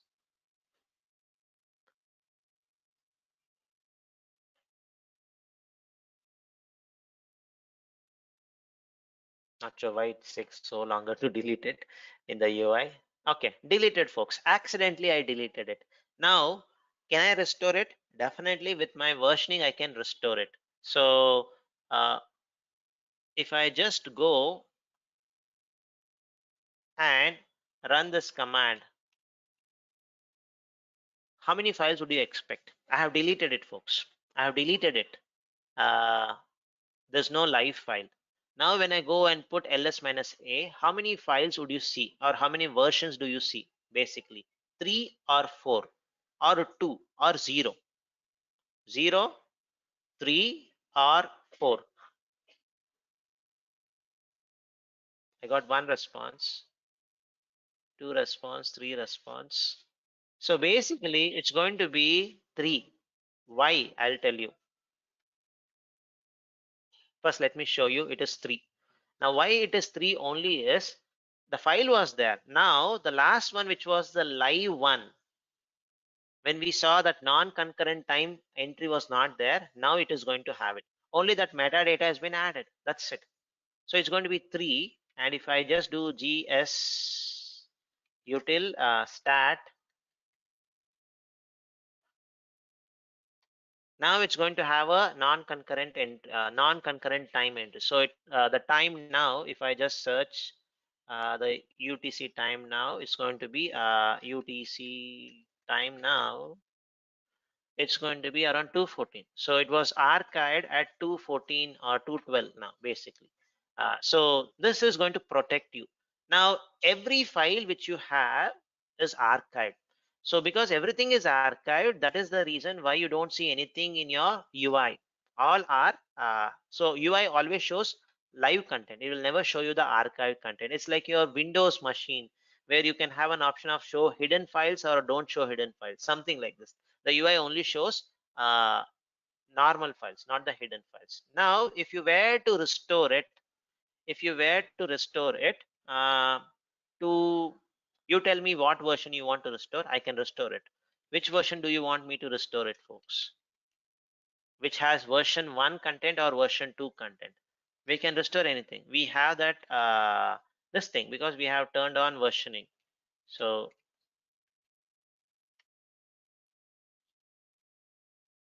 now if I do gs util cp, I want the first version or maybe the second version. Let me just do the second version. So if I do cat, it's going to show version 2. Now I want this to be made as a live file. So how do I do it? Simple. CP, the file is already in my cloud, Google Cloud storage, but in an archived form. So I'm just going to make that. That's it. Copy. Make this as a live file. Done. Copied. Go to your UI because it has a live content. It's going to show you. It's going to show you, and when I look into it, it's going to show basically the content is going to be version 2 is what it's going to show.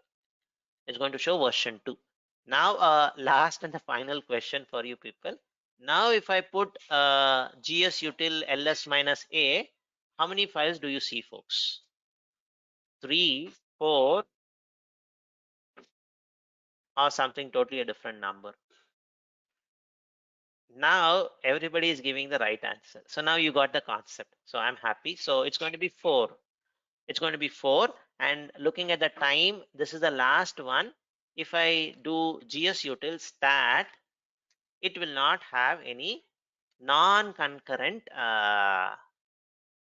time attribute, basically.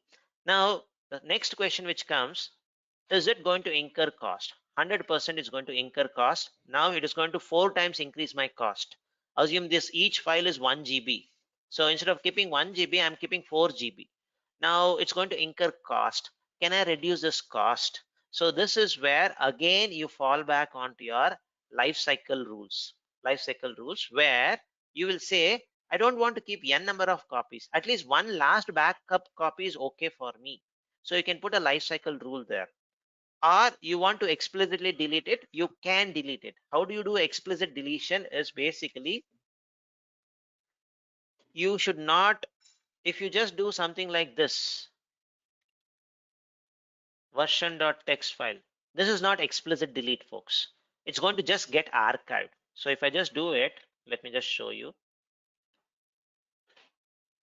RM file deleted is what it's going to show.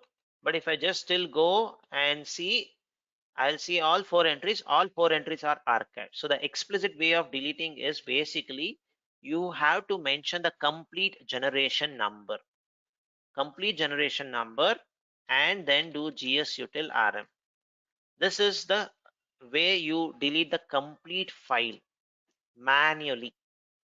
Now one file is deleted. If I do gsutil ls minus a, it's going to show only 3 entries. This is one way, a manual way. So can I do something with a little more automatic, well-planned way?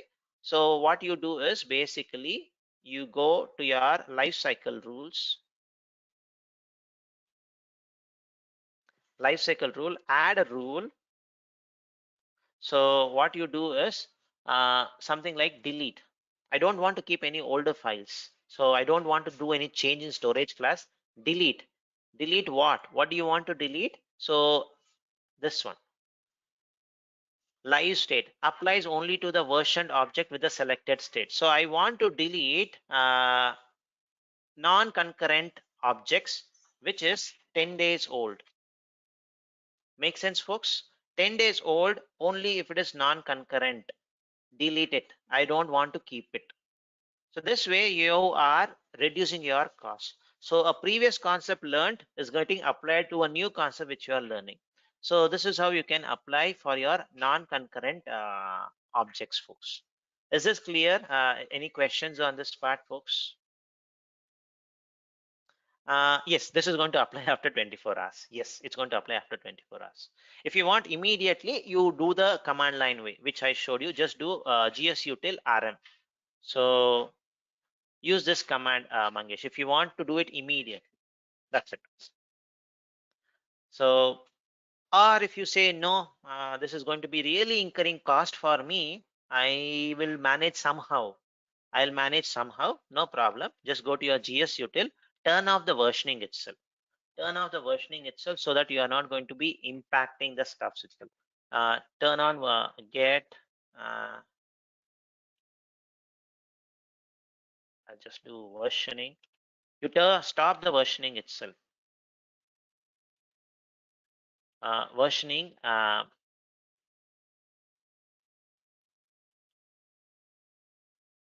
It's going to show enabled. If you say this is really becoming serious, I don't want to do play around with it, I'll handle it somehow, no problem.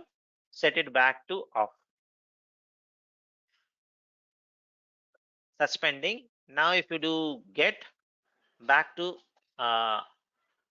square one where you started with, now it's all back to the normal state. Now if you cannot do any versioning concept. So this is another option. If you want to do stop totally doing versioning, you handle it in some other way. So that's the option. So now that's versioning, folks. That's versioning. Now let's spend some time in the various transfer option, because as I mentioned, this Google Cloud Storage is going to act as a staging environment in many use cases. So from on-prem to GCP, you want to do some migration. The first product which is going to come to our mind is Google Cloud Storage. A database migration needs to be done, Google Cloud Storage. Most of the time, this is going to come handy. I would say this is the best bet for most of the migration stuffs. So let's look into the various transfer options which Google provides us. So there are different options. Let's go one by one. The first option is you have assume you have something in on-prem. So there's going to be only two options or three options maximum. On-prem to GCP is one option. Other cloud to GCP, like from other cloud like AWS, Azure, Alibaba Cloud, IBM Cloud, or Oracle Cloud to GCP. And the third option could be from another GCP project to your GCP project. Only three options only exist. Nothing else exists. So let's see how we can cover all the three options. So first of all, let's take on-premise. And the assumption which we are going to do is from on-prem, there's a very good network. the bandwidth connectivity is really good from my on-prem network to GCP. So if that is the case, I can simply install gsutil command. I have no issues because the bandwidth is really, really good. What extent? Something like at least 50 Mbps or 100 Mbps bandwidth is there, so I'm going to use it. Most of the companies will have at least 100 Mbps as the lease line, so that's going to be good enough. So here, if I were to transfer n number of small files, we are going to use basically this -m option, which I mentioned, multi-threading. So any command, if you want to multi-thread it in GCP in Google Cloud Storage, you can use gsutil -m. gsutil -m ACL is what we had seen last week. If you were to copy multiple small files, what you do is -m cp small files, and it's always preferred to have something like files you compress it and do it. So say for example, every day it's going to generate one file, one text file. So in a month it's going to be 30 files, and in an year it's going to be something at 300 30 files, 365 files. uh, Files are going to be there. Now what you can do is, if you want to do something like monthly upload, compress those small files into one file, something like gzip it or tar it, then upload it. So compression is always going to help you out there. So that's the first option which you can do.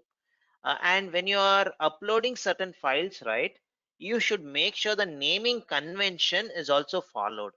So the file should not be one dot text file, two dot text file, three dots. It should not be like sequential. So make sure some kind of a hashing is there, some randomness is there, so that the entire process gets distributed. So Google Cloud Storage is a distributed system. So if you have a sequence when you are copying it, uh, behind the scene there's going to be some kind of a storage component, compute component running. So everything is going to run on one single node. It's going to get hot. There's going to be a feature called, a problem called as hot spotting is going to come into picture. Hot spotting is going hot spotting is going to come into picture. So always don't have a sequential numbers. The file should not be one dot text file. So have something like a reverse timestamp with some hash prefix. So that way the entire process can be distributed. So that's one small recommendation. This is for small files, which works. -m really helps us. So let me just show you how this -m really works with a copy command. So for that, I'm just going to use, do I have any files? Yeah, I have this file. Java doc examples. So I have lots of files here, folks. Lots of files are there.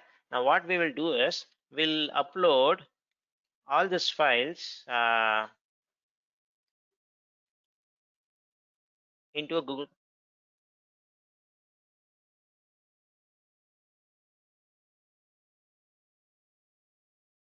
So what we'll do is, we'll upload this to our Google Cloud Storage. So gsutil CP. I'm not putting -m, folks. I wanted to show you how long it's going to take. CP -r, because there are lots of content which needs to be recursively copied. Maybe I'll come out. So I'll keep this. I'll go to this other tab. gsutil CP Java, this thing. This is the content which I wanted to do, and I want to do recursively because there are lots of folders. So where I wanted to copy to this bucket. Now I'm going to put time in front of it. A good amount of content is there. So let's see how long it's going to take this file to get uploaded. So now already Google is saying some recommendations. Looks like you are, if I just go up,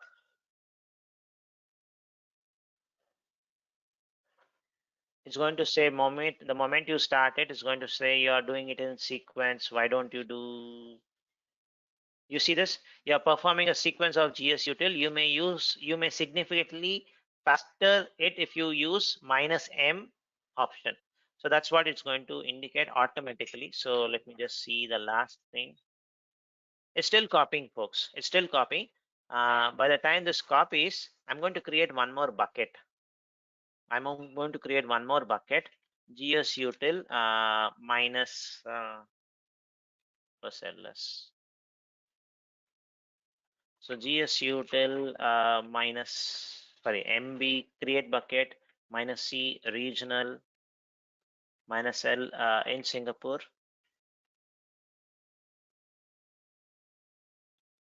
And the name of the bucket, I'm just going to call it as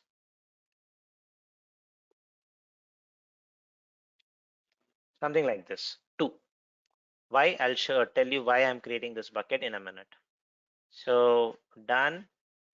Is a copy done? Still going on.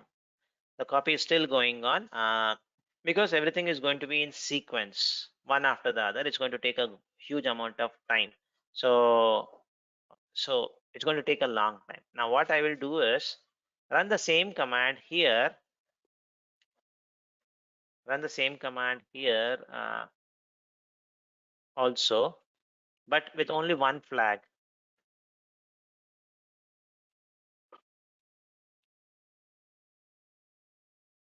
Okay, it's not showing up. So GS util minus M. This is the only change which I'm doing. Minus M. This file. The bucket name has to be and I can hit a tab also, folks. Sometimes it's going to work. So tab also going to work. So the only change is minus n, nothing else. So now I will not see that warning message itself that you are doing it in sequence because I'm already doing it in a multi-threaded fashion. Let me show you how it's going to work. Oh, what happened? Sorry, it should be recursive. I did not use recursive. I have to use recursive. Just do it. Now this is going to be in a sequence. You see that it's going to be like 10 files, 20 files in a shot. It's going to be little faster compared to other things. So if I see the other one, it took 2 minutes to complete entire stuff. Let's see whether this is going to be super fast. It should be definitely lesser than that because you are doing it in a multi-threaded fashion. So let's just wait to see how long it takes. So the entire process, the first one took 2 minutes. Estimated time, I don't want to switch the screen, so let's just wait. Maximum should be less than 2 minutes. It's almost done. 48 seconds, folks.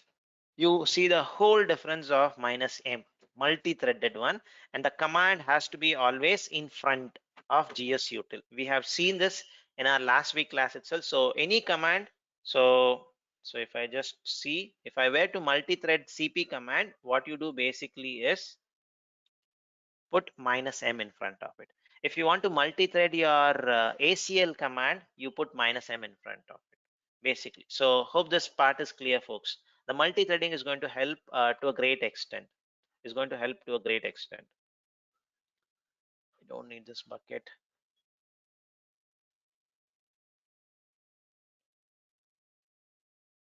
That's a first option. Small files, you could have even compressed it. It's going to be better one. And make sure the file names are having some randomness, not like a sequential monotonically increasing numbers. Avoid that. The second thing is, what about the large files? So if I have some ISO images, so from my on-prem, I have some ISO images which I need to bring it to Google Cloud Storage. So in this case, usually the ISO images would be minimum 1 GB files. So in that case, what will you do is basically you can use something called as parallel composite upload, multi-part upload.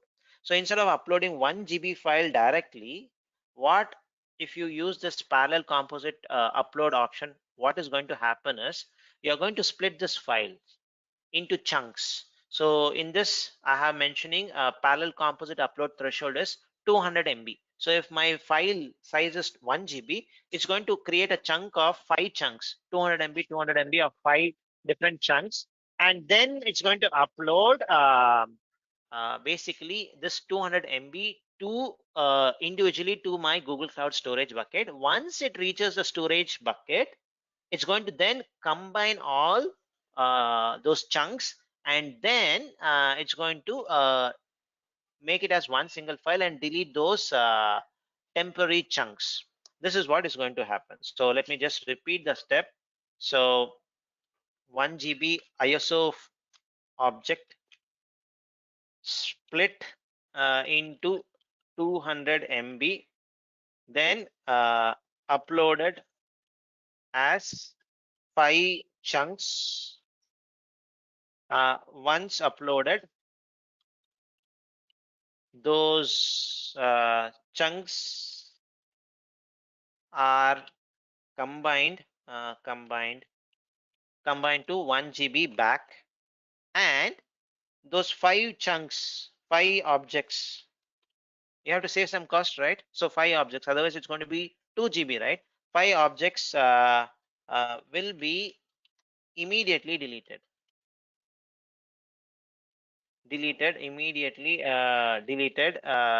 in the GCS bucket. This is the process for your parallel composite upload for large files, which is a cool feature because you can make it as smaller chunks and do it. But now connecting back with what we have learned, now if you are uploading a very large file, what is that storage class which you should avoid? We have multi-regional,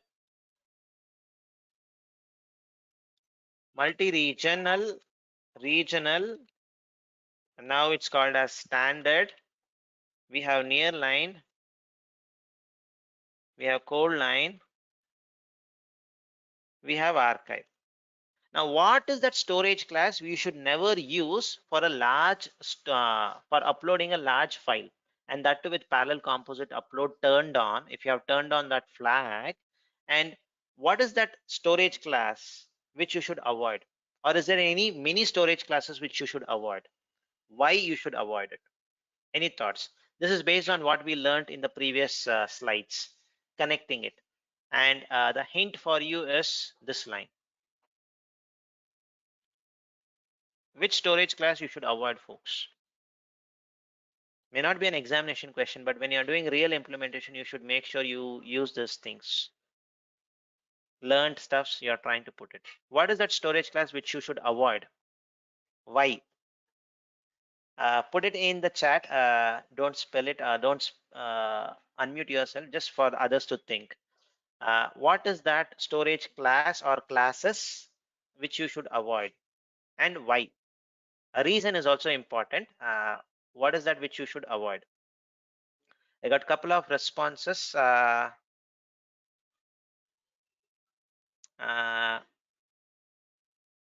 Couple of wrong answers also.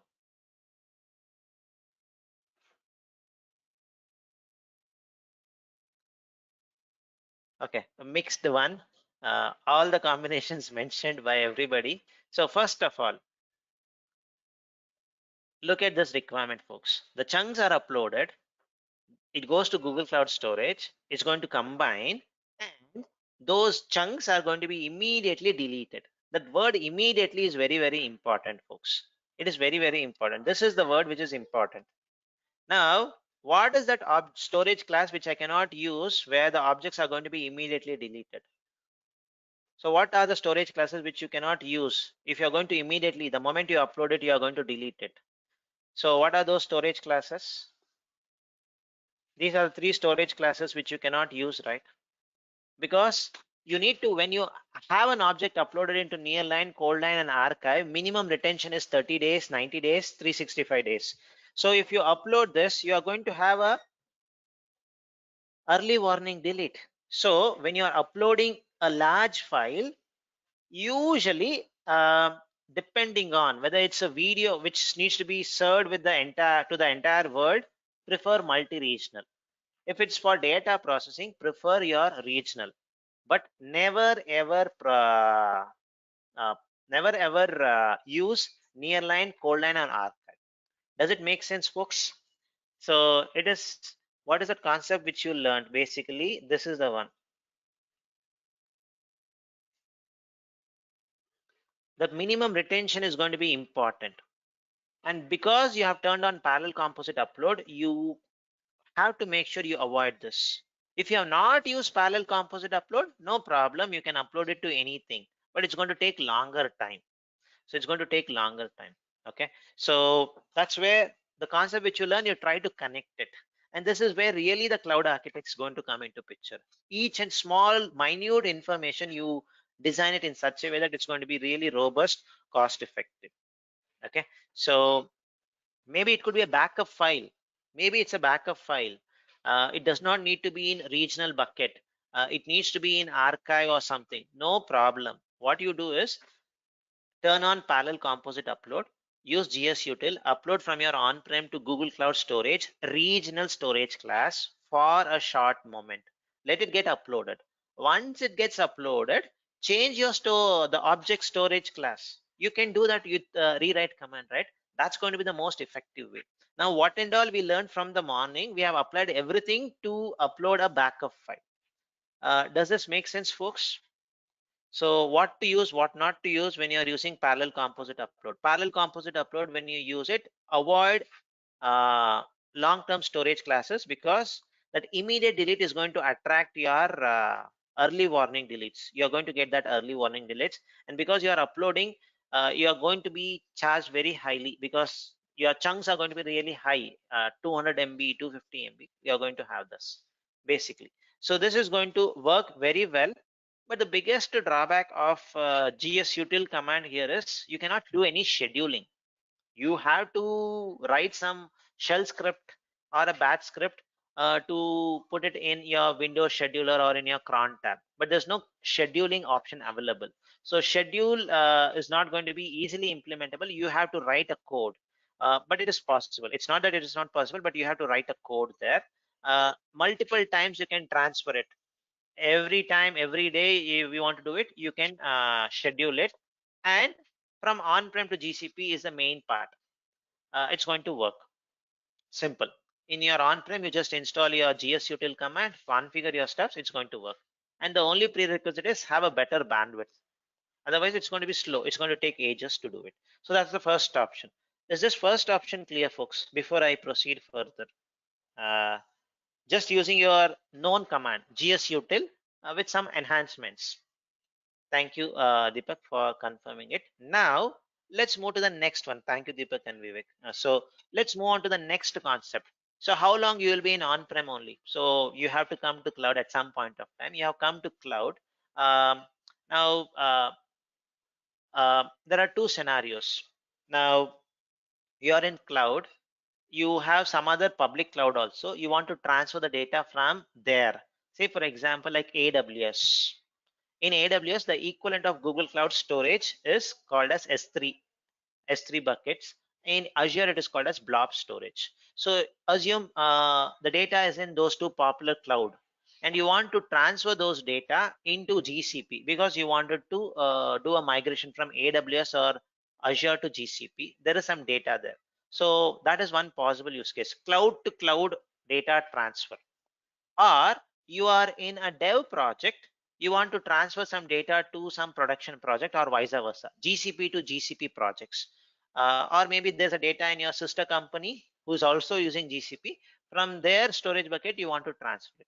So basically, cloud to cloud, any combination, GCP to GCP, GCP, or non GCP to GCP, any kind of combination if you have, because it is between cloud to cloud, bandwidth is going to be little better only. So you don't need to comment much on that. It's going to be always better. So in that case, you're going to use a service called as transfer transfer service for cloud. So this is going to be helpful from GCP to GCP, or from non-GCP cloud to GCP. So it's a a small service which you get called as transfer service for cloud, using which you just transfer it. But the most important thing here to note is this is only from cloud to cloud, folks. No more, you cannot do anything from on-prem, only from cloud to cloud. So, and it can help you. It has a built-in scheduler. It has a built-in scheduler to do it, and you can run this multiple times, all those things. So let's just look into this demonstration and see how it works. So for this, what I will do is I will use the same project itself, but I will show you a use case. I'll show you a use case where from one bucket to another bucket I do it. How I do it is what I'm going to show. And if you are interested in looking into the same thing from S3 bucket to Google Cloud Storage, I'll show you a link which you can look into. So I had an AWS account, so I had tried it a year back. It worked. So, but now I don't have the access. So let me use this one. So what I will do is basically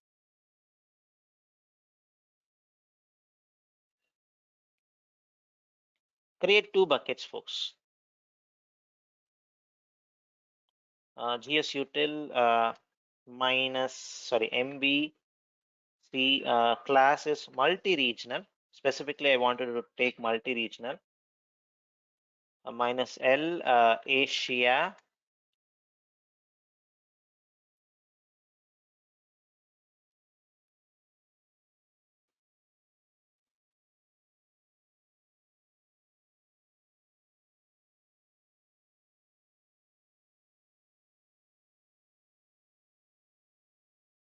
MR. I'm just going to call it as MR.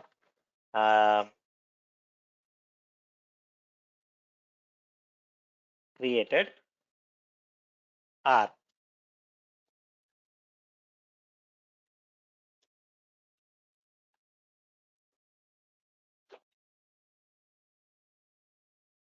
What's the thing which is wrong here, folks? What thing which I made it as wrong here? The previous command worked, the next command not working. What's wrong here, folks?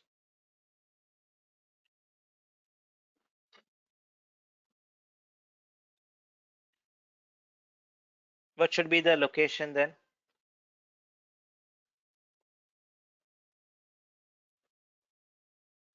What should be the location? It should be a region. Yes. So it is saying that location constraint and the storage class does not map. You are mentioning regional, meaning you have to mention a region, not a multi-region. Asia is going to be a multi-region. So you have to mention a specific region. So now this is going to work. This is going to work. So the two buckets are created. One is a multi-regional one, another one is a regional one. So before we go to the transfer service option, let me show, create a scenario here.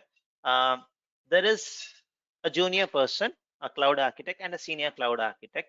Now there's a project which is going to come into picture, which needs to be basically executed. Good amount of data has come from the customer side. So assume you are the senior cloud architect. You assign this task to this person. Copy this data, put it into a Google Cloud Storage bucket, and we will start doing the next part of the analysis is what you're going to say. Now this person is little junior. So what he will do is basically he has uploaded the data into a multi-regional bucket. Mistake, right? So it has to be a regional one. This is for some data processing. So but this person is junior, so this person made a mistake of uploading it to Google Cloud Storage. Now let's assume the file which he has uploaded is this one, gs util cp, then, and he did not even use a command line. Maybe the user did everything in the command line, UI itself. So copied, the file is copied. Let me add a few more files.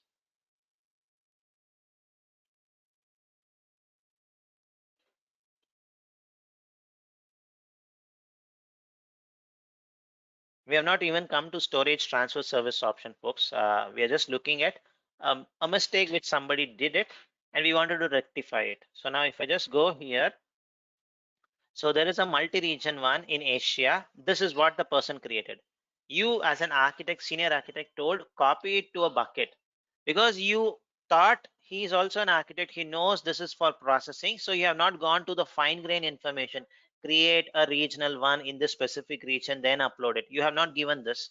So you were under that impression that he can do that. But what this person has done is the person has uploaded in a multi-regional one, and the files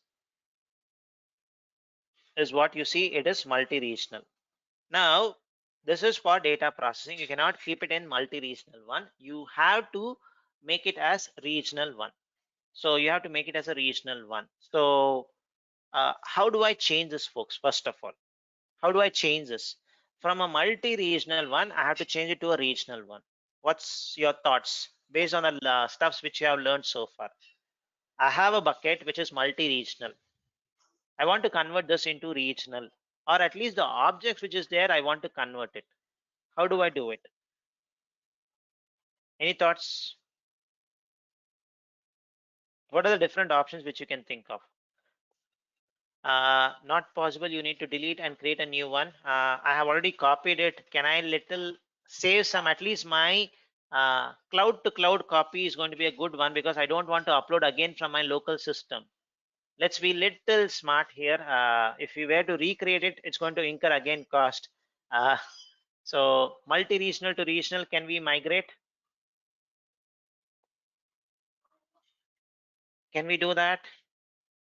How do we do it? Let me know the steps. Assume this is the task which is given to you only. You have to do it. How do you do it? Uh, how do we do it? Can I do something with this one, folks? Uh, what we learned in the morning, changing the default storage class or using rewrite command. Will that help us? Can we give a try? Would that work? Let's give a try and let's try to understand it. First of all, let me just look at the bucket level. Can I directly change this multi-regional to regional? Let me click on it. So currently this is standard. Now I cannot convert is what it shows. So if I make it near line, let me make it as near line for a minute, folks. Let me make it as near line. Save it. So what has happened? From a standard storage class or from a multi-regional storage class, it has become near line. But look at the location type, folks.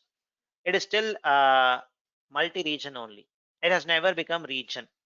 So if I can do it back one more time,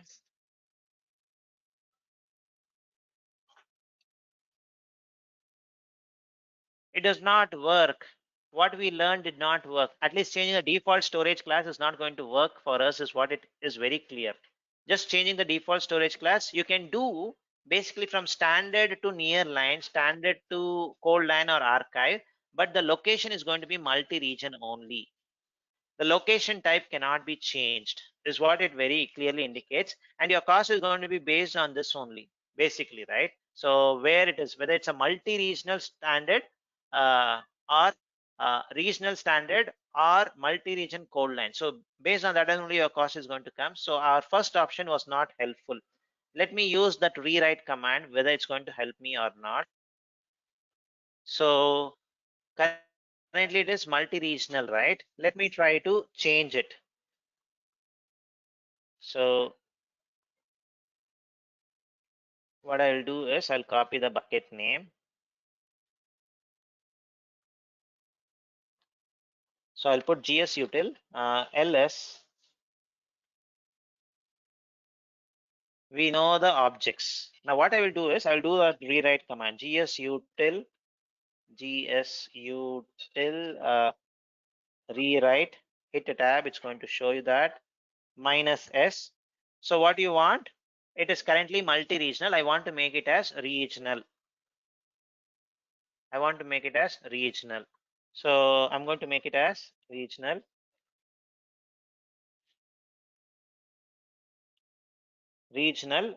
So let me mention this. star, or you want to put it on a specific object, I can also do that. Let's try with one object. Let's try doing this. What is that it's showing? Rewriting. Combination of the location constraint and storage you provide is not supported for your project. What does this indicate, folks? What does that indicate basically? I cannot change a multi-regional storage object into a regional one. Basically, this is a constraint, and I can give you a possible answer. May not be the right answer, a possible answer. So, thing is that just take a high level picture. Multi-regional. The data is replicated across minimum three regions. Now you are trying to constrain that to one specific region. So maybe this is one of the reasons why they don't support this command directly. The GS util rewrite is not going to support. Changing the default storage class is not going to support. Now, if these things does not work, is there anything else which you can think of? Forget for a minute, transfer service exists, but assume that was not there. How would you have done? And I don't want you to recreate from the scratch. You can still do it. You can still do it. There's an option. So, but the stuffs which we learned is not going to work because multi-regional to regional is not going to work. A regional to multi-regional, this combination is not going to work. So if it is multi-regional, you can make it a multi-regional cold line, multi-regional archive, multi-regional near line. But from a multi-regional to regional is not going to work. It's very clear from the commands, and we have seen the errors. Any other thoughts, folks? I have something in multi-regional. I want to transfer it to regional, but I don't want to again upload it from my local system. And we have not even explored transfer service. So, but with what you have learned, can you do something? Can you do something? Change in neon file. Okay, because it is a text file, you can do it. Nano file. JSON. Change in the JSON. What is that JSON file which you are referring to? I thought it's a nano file which you're saying. So what is that JSON file? JSON file was basically your object lifecycle stuff, right? So, or your, yeah, that is the thing. So it has nothing to do here. You want to put a lifecycle rule to change the storage. Again, that's not going to work. So if you see here, if I show you here, it is a standard one, multi-region. If I add a rule, the rule is going to always do it from nearline to cold line. So it is already in standard. If it's in standard, it's going to be either nearline, cold line, or archive. So you cannot change it to regional. So that option is also not there. That option is also not there. So it looks like all the stuffs which we learned from morning is not helpful for us. But there's still one option which I can say without with our knowledge which we have gained, we can definitely do it. Why don't you do a copy, folks? Bucket to bucket copy, you do it, right? GS util CP, instead of having a local source, copy from multi-regional bucket to a regional bucket. Job done, right? You can do that. So let me just show you. Without any sophisticated stuff, I can still do this. But only thing is that I should be aware of that command.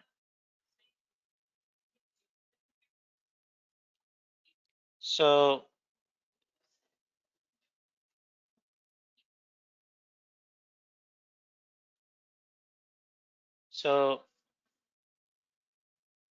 if I just go to my regional bucket, just wanted to show nothing is there. Nothing is there. And in my multi-regional, there is a content.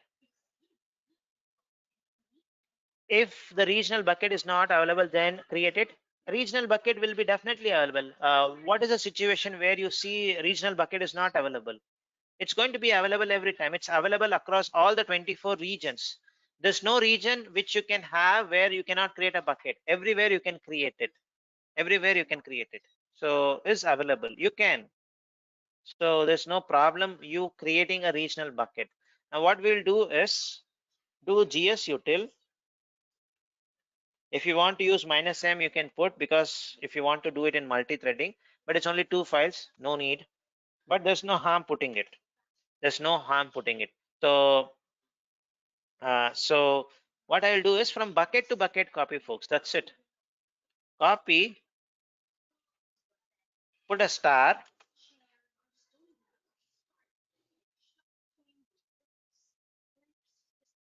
move it here.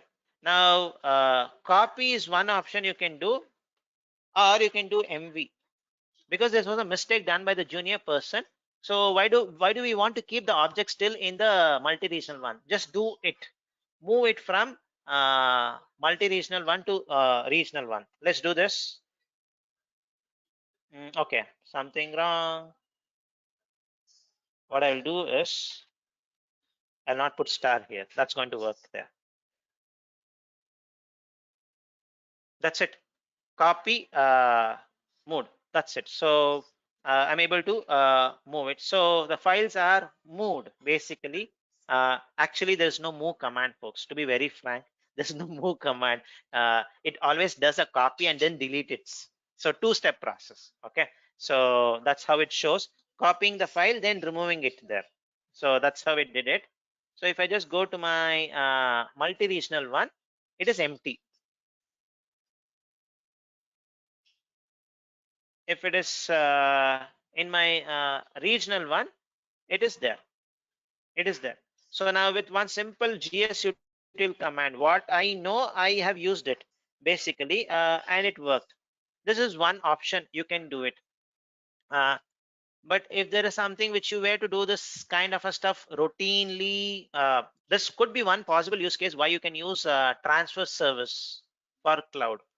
And there are n number of other use cases which you can use. So what I will do now is I want this back in the multi-region for the demonstration. So I'm going to use the other same command in the reverse way.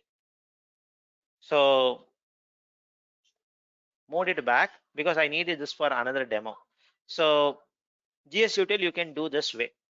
Now I don't want to run gsutil command. I don't know the gsutil command. How do I do it? The data is back in multi-regional one, and the regional one is going to be empty. Is going to be empty.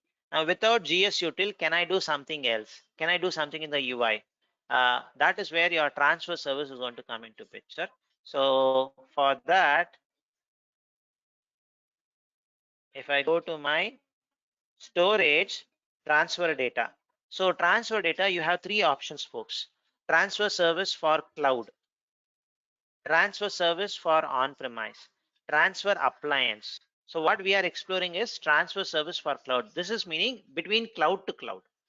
So we will explore the remaining two after we explore this one. So let me click on transfer service for cloud. We'll just do this and then take a break. So the part here is transfer data from your Google Cloud Storage bucket to your Google. The destination is always Google Cloud Storage. That is simple. From Amazon S3 bucket, from a public URL which are tab separated, or from another Google Cloud Storage bucket. Azure is also recently added. So this is what you do. Basically, it's from cloud to cloud. As simple as that. Now,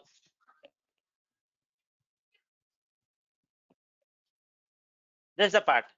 So if I just zoom this a little bit, these are the possible sources, folks. It could be another Google Cloud Storage bucket. It could be AWS, Amazon S3 bucket, or Azure Blob Storage. So the most popular cloud provider, they have already provided that. Or it could be a list of URLs which is tab separated, but it should be public. It should be tab separated, then only it can do it. So four options are there, but nowhere on premise is there. Please make it very, very clear. This is transfer service for cloud option. So it's only cloud to cloud. So if you were to do something from S3 to Google Cloud Storage, there's a video in my channel. You can look into it. You can look into this. So if I just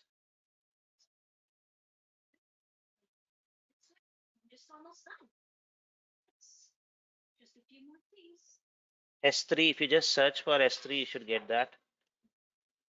And it's just a 2 minutes video or 3 minutes video.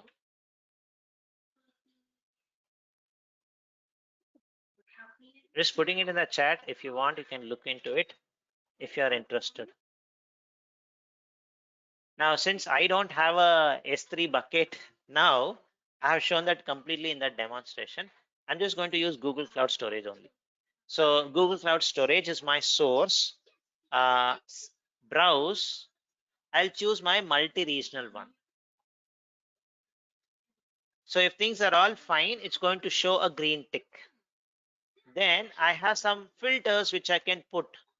I want to only transfer files which is .png, only some files, only if the age is this much. I can put certain restrictions there, what I need to transfer. I'm going to leave just everything as default. Continue. My source is configured. My destination is always Google Cloud Storage. I cannot have any other destination.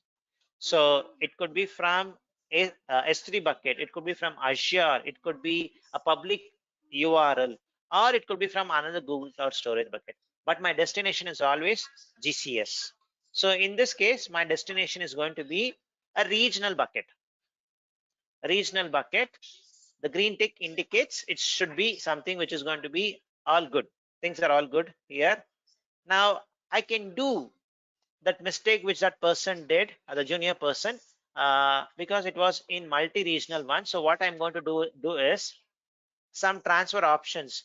Delete the object from the source once they are transferred.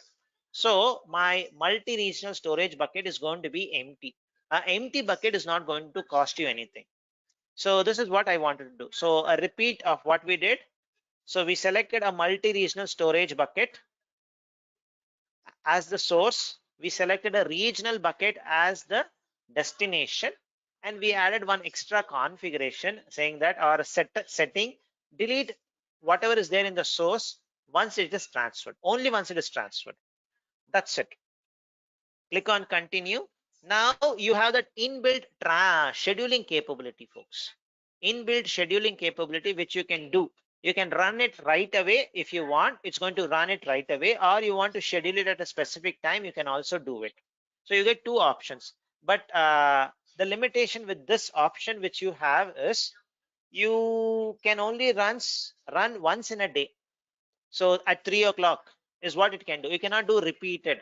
If you were to do repeated, one option which you can do is have multiple such jobs. Multiple jobs, one at 3 o'clock, one at 4 o'clock, one at 5 o'clock. Maybe you want every 1 hour, you should have 24 entries of that. That's the limitation currently with this. It cannot have it cannot do multiple times transfer in a day. If you want, you can still do it, but multiple times you have to do it. Since this is a demonstration, I cannot wait for a time. I'm going to run it right away. So, and this is the name which it's going to give. Click on create. So certain permissions are going to be updated. Once it does, it's going to start my transfer process. So it is calculating how many files are there, what is the source, what is the destination. I have this pause and play button. If I want to pause it, I can pause it. If I want to cancel it, I can do it. It detected there are two objects. Now it's going to transfer it. Currently nothing has been transferred. Let's just wait for a minute. Yes, it is transferred. So what is this indication? The transfer was successful, which means I can go to my Google Cloud Storage bucket.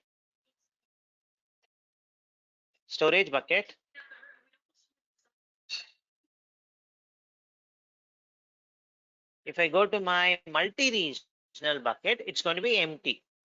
An empty bucket is not going to cost you anything. So if you want to leave it, it's your choice. If you want to delete it, you can delete it. There's no harm here. And when I go to my regional one, you will see the two objects is now transferred. So this is where you can use transfer service, and the similar way you can use it for other clouds also. Those two popular clouds, Azure and AWS. AWS basically. So this is the stuff. So how GCP and AWS will be connected to a VPN required? Nothing is required. So I'll just show you. There's nothing required. They usually use access keys. So that is where I mentioned that video, Vivek. You can look into that video for a complete thing, but I'll show you at a high level how it works because I don't have the access to my AWS. No VPN, nothing. It's basically access keys. It's using REST APIs. So if I create a transfer service, if I click on S3, it says what is your S3 bucket. That's fine. Then it's going to ask me some details about access key, the access key. So it's going to be basically using the APIs, the S3 APIs, blob storage APIs from Azure. So if I just switch to Azure, same thing, it is going to ask me the details. So it's not using VPN. And that's the reason I mentioned very clearly the bandwidth is not a constraint because this is between cloud to cloud. Bandwidth is not a constraint. Okay, so that's the option which you get if you want to do from from GCP to GCP, Azure to GCP, AWS to GCP. Okay, so those are the option which you get. But on-prem is not there. On-prem is not there. Now let's take the third scenario, folks. Till here, any questions, folks? Till here, any questions? Okay, if there's no question, I forgot to have a break. So we'll have a break. Once we come back from the break, we will look into the last option. On-prem to GCP, but the network is really bad. So you have a bad network. So what is the option which you can use? There's a question. Yes, there was one option like on-premises transfer. There is no, we cannot do a demonstration, but I mean data transfer between data center to GCP. I think there is some service. No? Now there is a new service. We'll come to that. We'll come to that. So transfer service for on-prem. There's a new service which is like 8 months old now. There's an option. We have not yet come to it. But till what we have done, is it clear? So GS util, if the bandwidth is good, transfer service for cloud, if it is from cloud to cloud. Anything in this part, if it is not clear, let me know. You can use multiple. Yeah. Okay. In like 8 months ago, let's say there was no on-premises transfer service. So people No, it were was not. transferring data either using the GS util and transfer plan. There were only two options No, to transfer. transfer appliance for on-prem will not work. Transfer appliance they are going to use. Yes, transfer appliance or GS util is what people were using before this new product called as transfer service for on-prem came. Yes. We'll see all your videos in the YouTube, so you don't need to. So don't need to get them. Okay. Or do we need to? You can. No. Usually, I don't want you to see all the videos, Anil. So what is important? I'll definitely mention in the chat something which is relevant. So if you are interested, you can look into it. So I don't have any issues there. So can you please share what all the subscription that all plans will apply to us? Uh, Normal thing. So there's nothing special which you get as a normal YouTube viewer. What you get is what you get, Anil. So there's something like a membership that is not going to apply to you people. So if you want, you can get those memberships if you want. It's going to be in online itself, there itself. If you want, you can buy some subscription membership. There are some specific videos which I post. Some of them I would have shared it in the class itself. So if you have any specific question, let me know. There are certain stuffs which I cover it in the class. Only some implementation stuffs which will not be covered. Say, for example, how to set up a GCP account with the domains. We did not do in detail in the class, but I have done as a demonstration in that videos. If you are interested, you can join those things. Yeah, So because we'll I stop was it. seeing Yeah. you're posting new videos, and that is much more relevant maybe after these all your sessions. So I think that will be, yeah, yeah. Thanks, Mike. Yeah. So we'll just take a 10 minutes break, folks. Once we come back, we'll look into an option where the bandwidth is very bad. My on-prem bandwidth is very bad. What is the option which we are going to use? Something called as transfer appliance is what we are going to see. We'll explore that once we come back from the break. So take a 10 minutes break and come back.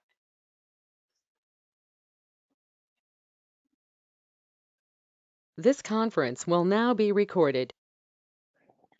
Now, before the break, we saw two options. One using GS Util, and the bandwidth was really good there, a decent bandwidth. We were able to do it. That can help you easily from on-prem to GCP easily. The second one was using cloud to cloud stuff, using a service itself, called as transfer service for cloud, and we were able to do that basically with the user interface. And a point to highlight here is, take it as a small assignment. Find out, maybe by tomorrow you can let me know, the command line equivalent of the transfer service. I don't want to do it in the UI. I want a command line mode. Let me know the answer. What is a command for enabling transfer service for cloud in command line? You don't need to give the answer right now. Take your time, do some analysis, and let me know by tomorrow. If you give it, it's good. Otherwise, I'm going to share you the answer. That's it. The last option which we are going to see is again from on-prem to GCP, but in this case, the bandwidth is really bad. It's not a very good bandwidth. Legacy systems, all those things, legacy network, it's a very bad network. So if you were to do that, you get an option in GCP called as transfer appliance. So this is basically a hardware, folks, which is going to be shipped to your data center. You're going to transfer it. It's like you send a very huge disk, they copy it, encrypt, compress, copy it, and send it to you. Send it back to Google Cloud Storage, Google Cloud data center. You copy it. So that's the option which you use. So let's look into this transfer appliance. So usually this is from on-prem to GCP only. Technically, if you ask, it's going to work even from AWS to GCP also. But this appliance should be first allowed to enter AWS data center. So this is usually going to come to a data center. So can you expect a GCP product, a Google product entering a AWS data center? Not going to work, right? So even though technically it is possible, but practically when it comes to this thing, it's going to not be allowed. So they are not going to even allow this appliance to enter AWS data center or Azure data center. So that's the reason it only works from on-prem to GCP. One way, one time. Why you always do one time? I'll answer it in a minute. So let's look into those options. When should you use transfer appliance? First, the network is bad. When I mean bad, give me a number. It should be always something measurable. What is that number which I should consider? So I cannot just take a ballpark now. I cannot just say a number randomly. There should be some analysis, statistics behind it. So Google has created the statistics where they have an x-axis, which is time, and y-axis, which is the volume. And they also have in the x-axis the bandwidth which you can have. So 1 Mbps, 10 Mbps, 100 Mbps, 1 Gbps, up to 100 Gbps is the bandwidth. So if you have, say for example, a terabyte of data which you want to transfer, if your on-premise data center has a bandwidth of 10 Mbps, 1 terabyte, 10 Mbps, it's going to take basically 12 days. So if it is taking, the transfer is going to take more than 7 days. This is a rule of thumb. If it's going to take more than 7 days, prefer to use transfer appliance. This is one way. So if I increase my bandwidth somehow for a short time, so 1 terabyte, 100 Mbps, it's going to take 30 hours, which is less than 7 hours, 7 days. So I can just use GS Util itself.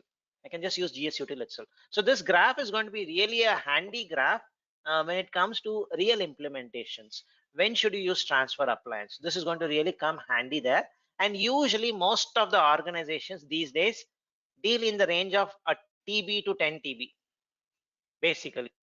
So there are a few extremes organizations where they may deal with petabytes. So if 1 petabyte of data needs to be transferred with a standard leased line like 100 Mbps, it's going to take 3 years, folks. It's going to take 3 years to transfer it. So that's where this appliance comes very, very handy. You just go order it. It's going to come to your data center. You transfer everything. It's going to reach back Google's data center. Then they are going to and you can copy it to a Google Cloud storage bucket. So that's going to be a little easier, basically. So this is one rule of thumb where this entire stuff is done by Google. So I would strongly suggest to put this in our implementation documentation, the cheat sheet which we are creating, because in the exam it's going to be a little difficult for you to remember this numbers, and it's not even easy to remember it. So, but when you're doing real implementation and there is a huge volume, and you want to say whether transfer appliance could be a good choice, ask the details from the customer and look into this graph. This is going to help you out. So you can get this graph even, I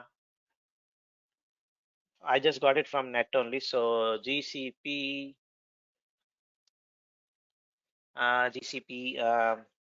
transfer appliance.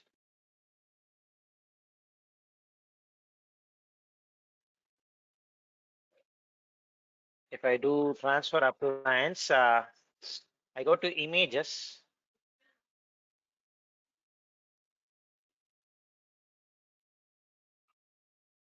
I get this image. That is where I have taken it. So I'm just going to take a screenshot of this image. This is a good one. This is a good one, really a good one.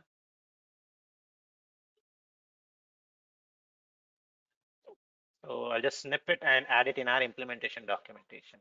So you can use this as your chart. When to use transfer. One of the criterias. There are lots of criterias. One of the criteria is going to be this one. So let me add this in the implementation documentation. When to use transfer appliance. Pasted it. Use this as the rule of thumb, and I can also mention the link.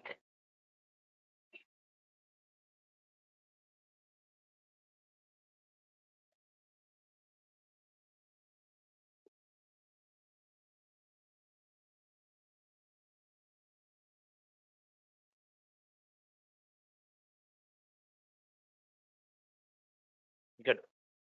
So this is one rule of thumb which you can use, and it can come into picture. Now let's look into what is this transfer appliance all about. So people with AWS background, if you have heard of AWS Snowball, it is exactly the same thing here. Maybe it has a little higher configuration, but transfer appliance has a little smaller configuration is what I heard basically. So it's basically it's a physical device. So when you order it, it's going to be sent to your data center in two different fashions. Basically, this is a rackable. In your data center, you can put it into the existing rack. It's going to work. This one has some wheels, all those things inbuilt. So it's going to be self-contained. So you don't need to put it into a rack. And your transfer appliance comes in four different sizes. And there are two firmwares available, 2.2 version, 4.40 version. So for 2.2, basically behind the scene uses HDD, magnetic disk. So it's going to be not, when it comes to the IOPS wise, it's going to be a little slower. But you can have two ranges, TA100, TA480. The number indicates the storage volume it can store. So 100 terabytes, 480 terabytes. So with some compression, and there's a good amount of compression technology used. So with some compression, what you can do is you can go up to 750 terabytes of data easily in one appliance. This bigger one is your 750 terabyte transfer appliance. So with compression, you can go up to 750. But reality is, you may see some marketing documents where it says using transfer appliance, you can have petabytes of information transferred from on-prem to GCP. Yes, it is possible. But if you look into the details of it, you need at least two transfer appliance, because the max you can have in one appliance is 750. If it's a petabyte, you have to basically use a two appliance basically. So you have to use two appliance, maybe two 480 stuffs. And the name, if you look at it right, to some extent, I was a great fan of Terminator movies. So the series. So TA. So looks like somewhat similar to those Terminator names, the Arnold Smashmakers names, basically TA100, TA480, something like this. The way you can relate it, this is with the Terminator is terminate your on-prem, something like that. So T100 is what I understand, if I'm not wrong. So this is terminate your on-prem, come to GCP. So somehow a name there. TA100, TA480, basically on HDD, basically on magnetic disk type, magnetic type. And there's a new version 4.0 firmware where it is going to be on SSD, solid state drive, where you get it in smaller versions also. 40 terabytes also you can transfer, or you get 300 terabyte option. So there are totally 4 sizes which you get. So how do I order it? Simple. Just go to my GCP console. Under my transfer, data transfer, we explored already transfer service for cloud. The next part which we are going to explore is transfer appliance. So click on this transfer appliance. You can just order it. You can order the details. You just mention the details, your email ID, and there is another rule of thumb. What is that? One rule of thumb which we saw is if it's going to take longer than 7 days, prefer to use basically transfer appliance. Another rule of thumb is Google recommends minimum you should have at least 20 terabytes. If it's not going to be minimum 20 terabytes, the return on investment is not going to be there. This shows really how Google is very transparent with respect to their pricing part. They can make money by just not putting this message, right? This is just a recommendation they are putting. Appliance will not be cost effective because the product is little expensive. It's an appliance, there's some shipping involved, all those things. So basically they give you that recommendation. If it's 10 terabytes, try if you can get a temporary lease line, increase your bandwidth, transfer it from GS Util to Google Cloud Storage. That's one option. But if you still want to go ahead, you can order it for 10 terabytes also. There's no problem, but they are giving their recommendation. So 20 terabytes is another way of seeing. So at least more than 20 terabytes, you are going to have some return on investment, basically. So you fill in the details. So I'm just going to mention like 40. Mention the business name, the company name, the current location of the data, where it is. I'll tell you there is some issue with this data. Where is that location? Basically, they have put everything. So is there India? Any Asian countries? Sri Lanka? I guess all Asian countries. Like this is just a normal list of countries which they have put. But there is some issue here. India is not there. Yeah, India is there. So Asian countries are also there. But there's an issue with here. I'll tell you what is that later. Just click on submit. Since I'm using a free trial account, I'm not going to submit it. It's not going to be even recognized. So, but in a real project, you submit it. Then what is going to happen? Somebody is going to get back to you with a confirmation email and it's going to be shipped to your data center. What's going to happen is going to happen something like this. Step one, I'll come back. What is this rehydrator in a minute? So go to your Google Cloud console, order it. What is the volume? You mention it. Step two, you're going to receive the appliance. It's going to be shipped via something like FedEx or any kind of delivery service. It's going to come to your data center, tamper evident case. Then step three, connect your appliance to your data center with all those Ethernet stuffs. Start transferring the information. Before you do it, you will be asked to set up a passphrase, a password kind of a stuff, and it's going to start compressing the data, encrypt it, and be copied to your appliance. Once it is done right, what you should do as a customer, ship the appliance back to Google Cloud. So there is going to be some naming conventions. You just follow that, you ship it back. Once you ship it back, once it reaches, Google is going to notify you, yes, it has reached, and they will also connect it to your specific project. Once they connect it, what you do is you just go log into your GCP console and go to your marketplace, and launch a service called as rehydrator. So it is like pumping your data back, rehydration. So rehydrator is what you are going to use. And this was an important one, which I got as one of the questions in my first time when I took rehydrator. Like, how do you get the data? So most of the courses, official courses also, they just mention about transfer appliance, but it's not complete until it reaches your Google Cloud Storage bucket. So you have to, once the data reaches Google's data center, they notify you basically in your step 6. Step 5, they are going to notify you. You have to log into your GCP console. Then what you should do, go to marketplace,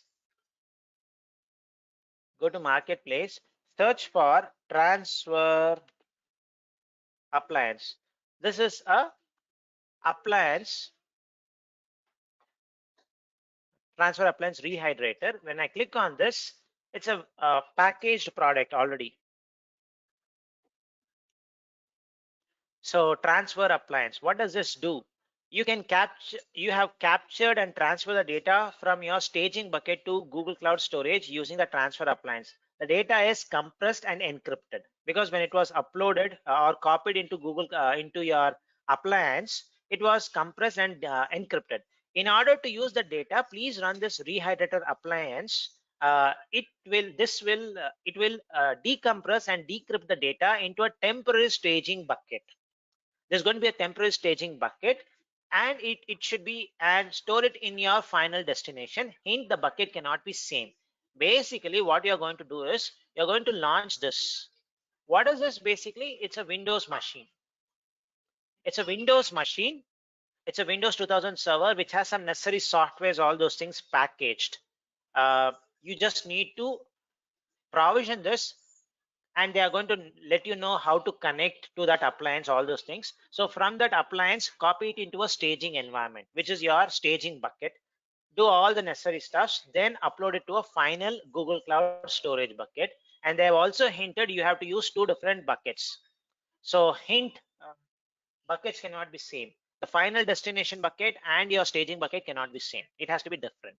So once you rehydrate the stuff, you have copied it. Your data is now in Google Cloud Storage bucket specifically. Then what is the last step?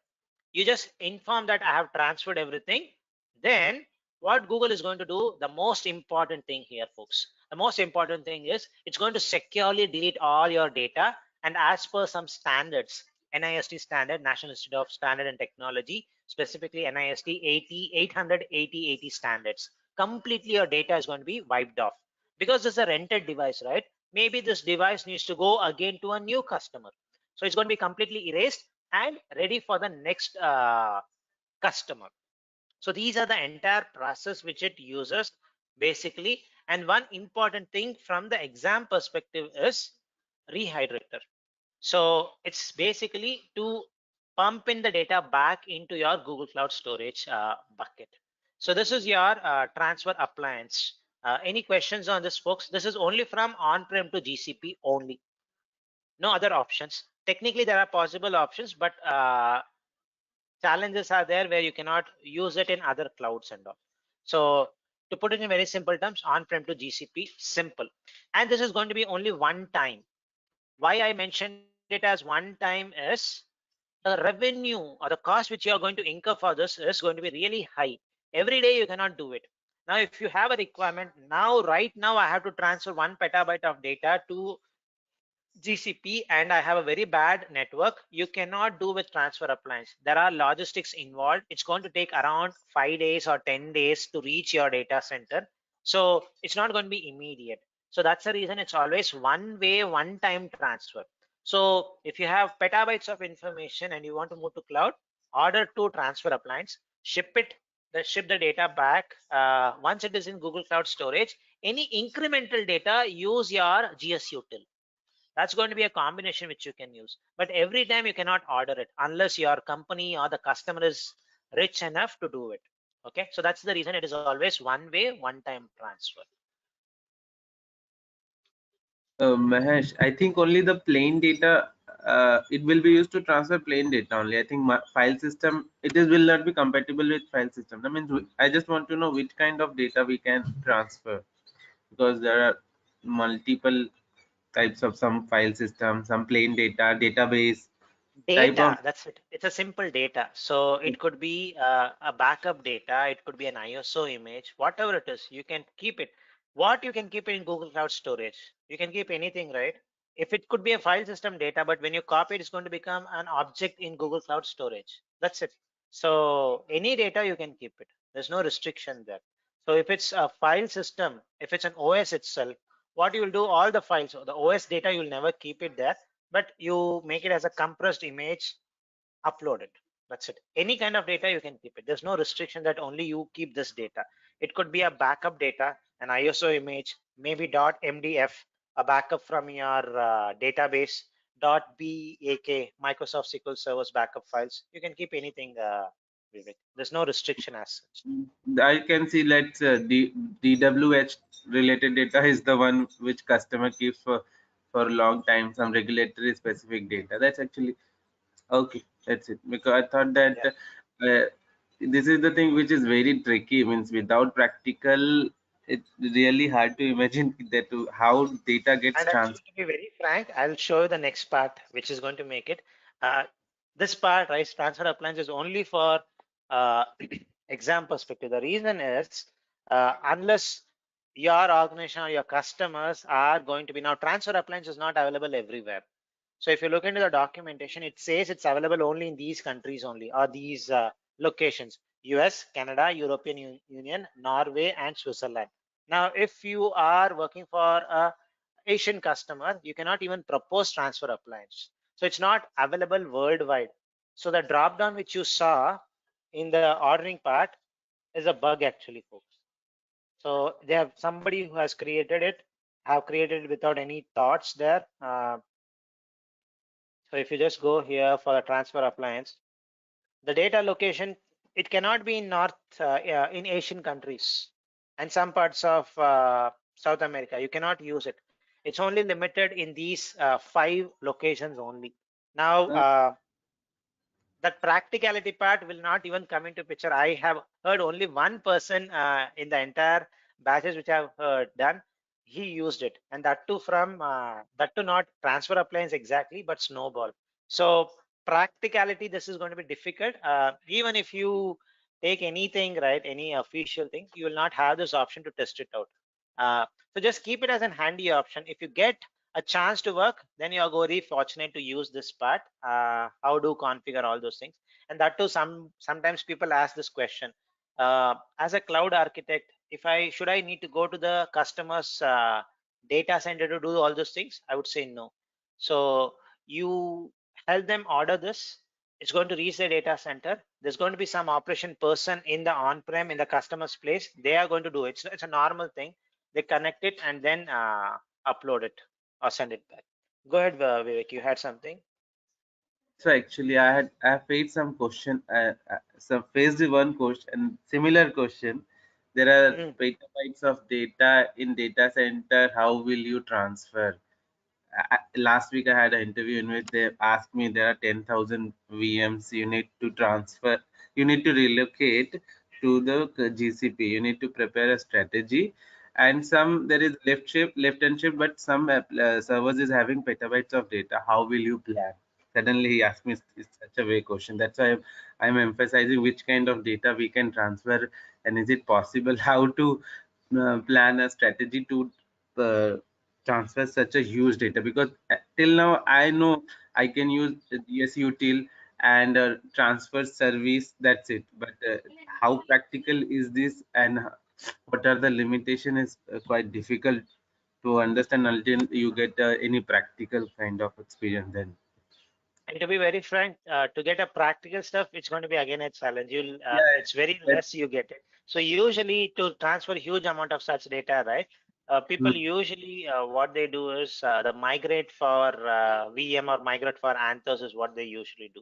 So first, the VMs are going to be copied. then the data is going to be streamed basically. So that Velostrata can help you out in that case. Yesterday, I did a practical on Velostrata with 5 machines. So yeah, though it was successful, I did after when I get this question from interview. That's why I thought this kind of got it. he suggested me to do this, but luckily, or I can say it was unluckily, I got this question. The interviewer asked me, plan a strategy. You need to migrate 10,000 VMs to GCP, and some data is a left-hand shift, some is a huge petabyte of scale of data. How will you plan? So Tell what me. you can do basically that for the some lift and shift, you can use Velostrata or now called as Migrate for VM. And for those petabytes of information, one time what you can have is order maybe a couple of appliance, transfer it to Google Cloud. It's a hybrid option which you're going to. Some part you use transfer appliance, some part you use Velostrata or Migrate for VM. So combination, not one solution. A combination you use it and then do it. How was your experience? Just a 2 minute, if you can share which kind of data transfer projects have you done till now, so that we. Data transfer using Appliance, I have never used it, to be very frank, because most of the implementations which I have done was either born in the cloud or customers in Asia. So if it's Asian customer, I cannot even order it.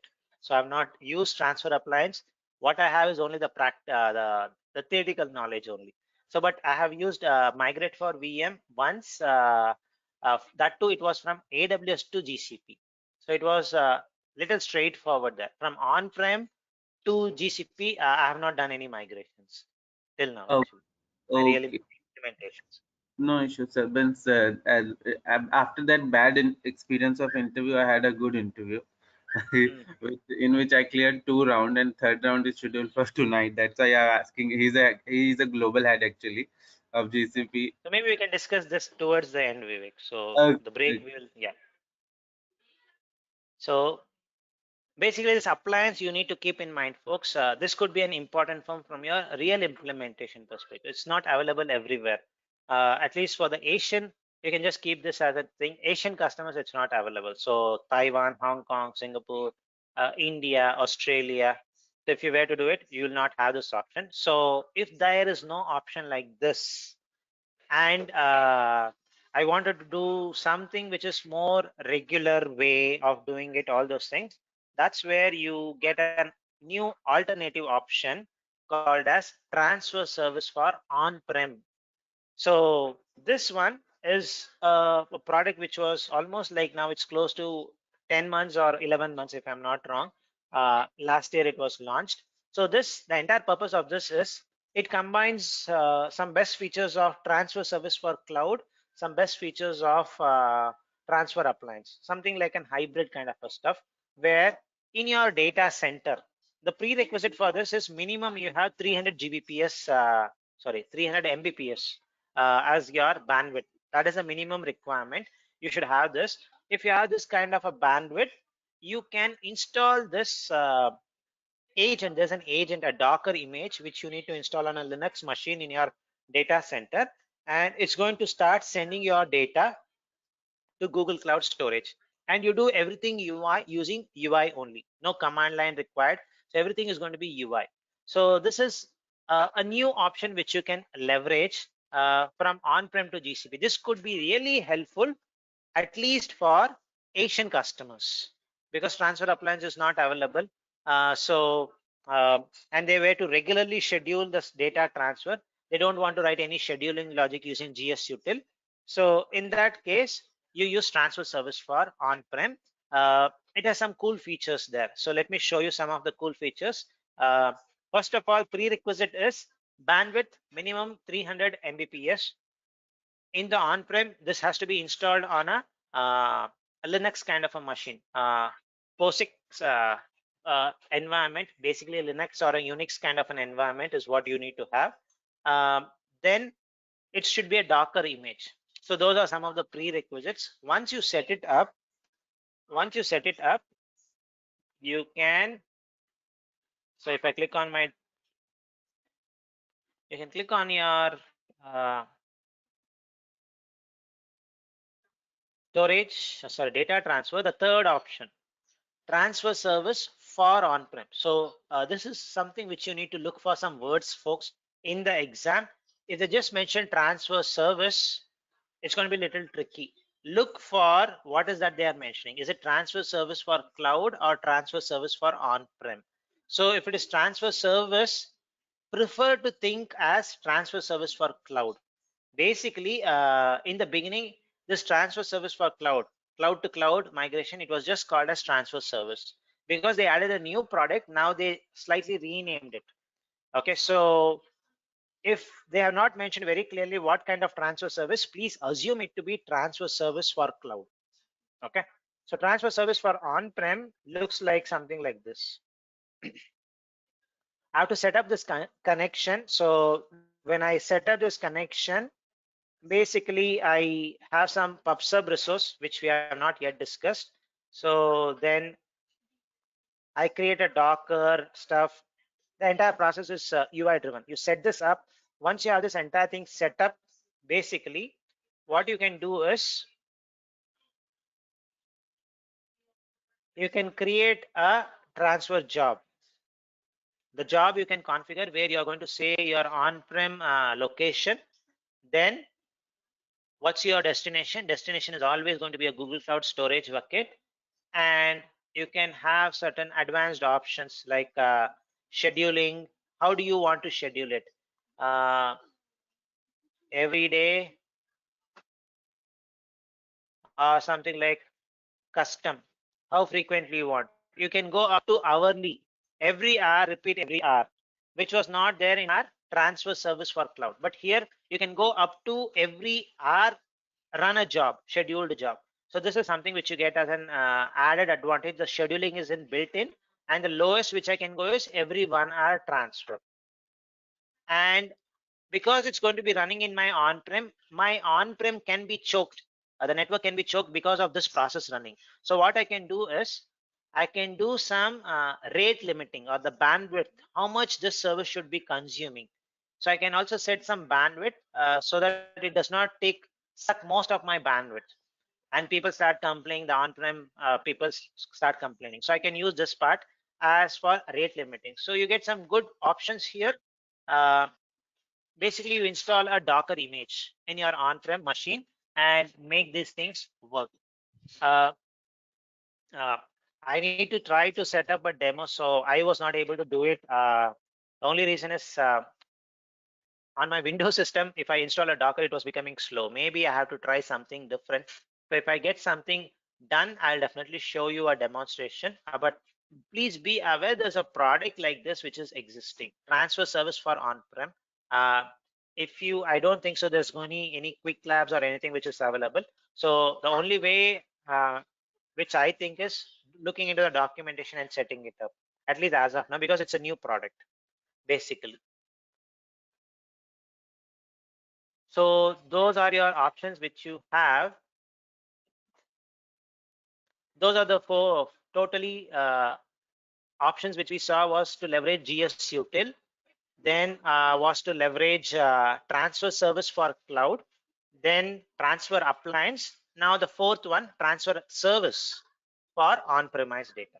So 4 different options based on your bandwidth, you use those things. Any questions till now, folks, on the 4 different options? This will be very important, basically.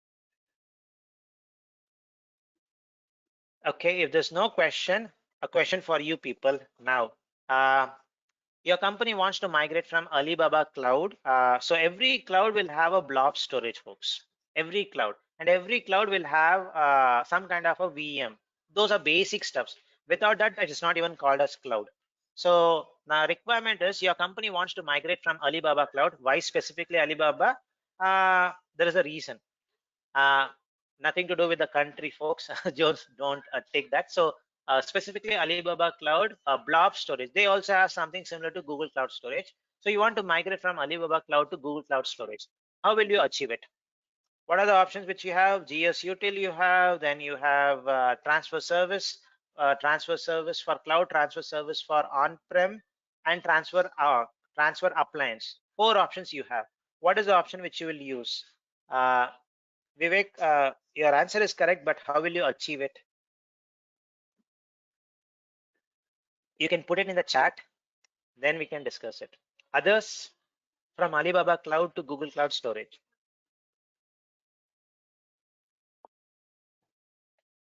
Cloud to cloud, how will you do, folks? Okay, Anil Kumar got it correctly.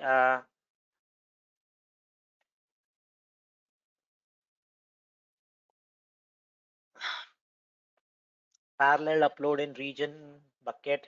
Transfer service will not work. Transfer service for cloud will not work because there's no Alibaba Cloud as an option. So there's no Alibaba Cloud as an option. If I go here, it's very clearly mentioning only you have AWS and Azure. So Alibaba is not there. Would you want to expose everything as public URL? May not be. You may not be comfortable exposing everything as public URL. So transfer service is not a good choice. Anil Kumar and Vivek got it correctly so far, but they did not explain the complete part. Your option is absolutely correct, but if you were to implement it, let me know how do you implement it. You are on the right track actually. Oh, Anil, your short form was too good. STS, I was never aware such a but I don't think so such a short form exists. So storage transfer service will not work. I just showed you.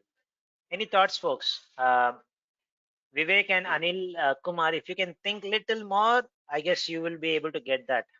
Your options were good. Can I use transfer appliance, folks? Transfer appliance? No, because it's from on-prem. So Alibaba Cloud, you cannot do it. Transfer service, I showed you, not possible. Now, transfer service for on-prem, you can try it. Possibilities are there, but it has to run on some machine there. GS util is some possible way, but where will I have this GS util first of all? That's going to give you the answer. Where should I run this GS util? It's a software, right? In which place I should run it? In which place I should run it? No. It should be basically very simple, right? These are the steps, folks. This is what one possible option which I can think of. Provision a Linux virtual machine. Why Linux? Cost effective, no price more. In Alibaba Cloud, Elastic Cloud Service. Every cloud has a virtual machine service. They call it as Elastic Compute Service. And install SDK, Cloud SDK there. So in the Alibaba Cloud environment, I create a virtual machine. That to Linux because cost effectiveness. Windows means I need to pay some extra cost for the license. I install Cloud SDK. Cloud SDK is free. The Google Cloud SDK is free. Just configure that Cloud SDK. Then what I will do is from Alibaba Cloud VM to the blob storage, there should be some connectivity, right? Definitely it's going to be there. You copy everything to your virtual machine, the Alibaba Cloud virtual machine. Once it is there, just use your GS util -m copy command to this thing. Simple. So Anil Kumar and Vivek got it correctly. Basically, with GS util installing SDK. So this way you can do it. Now, what is the key message here is basically GS util is going to be the king. Anywhere you want, I can make GS util work. It's not only in Alibaba Cloud. If you want to do it in AWS also, I can do it. Just install EC2 instance, install Cloud SDK, or you can also just install GS util itself. Standalone GS util also possible. You can just install it and do the GS util copy command. Because it's cloud to cloud, the bandwidth is going to be definitely really good there. There was a question. What was the question? Mahesh, instead of I said that SDK in any VM, we cannot install that GS util in the target machine. If it is a VM, either VM or Windows, though we can install GS util to the target system where the data resides, and we can start transfer from there. Is it not possible? Target is what? target is Google Cloud Storage, right? Source is Alibaba. I'm sorry, So how SaaS can you means source source? means The not source. source Yeah. machine itself. Yeah. That we can install GS util on the source machine itself instead of any mediator machine. Is it not possible? So blob storage, right? They only expose via APIs. So how can you install a software on a Google Cloud Storage bucket? Forget about Alibaba Cloud. Can you install a software on Google Cloud Storage? No, right? So you cannot install it. So you have to use a intermediate system like a virtual machine. Bring it, then do it.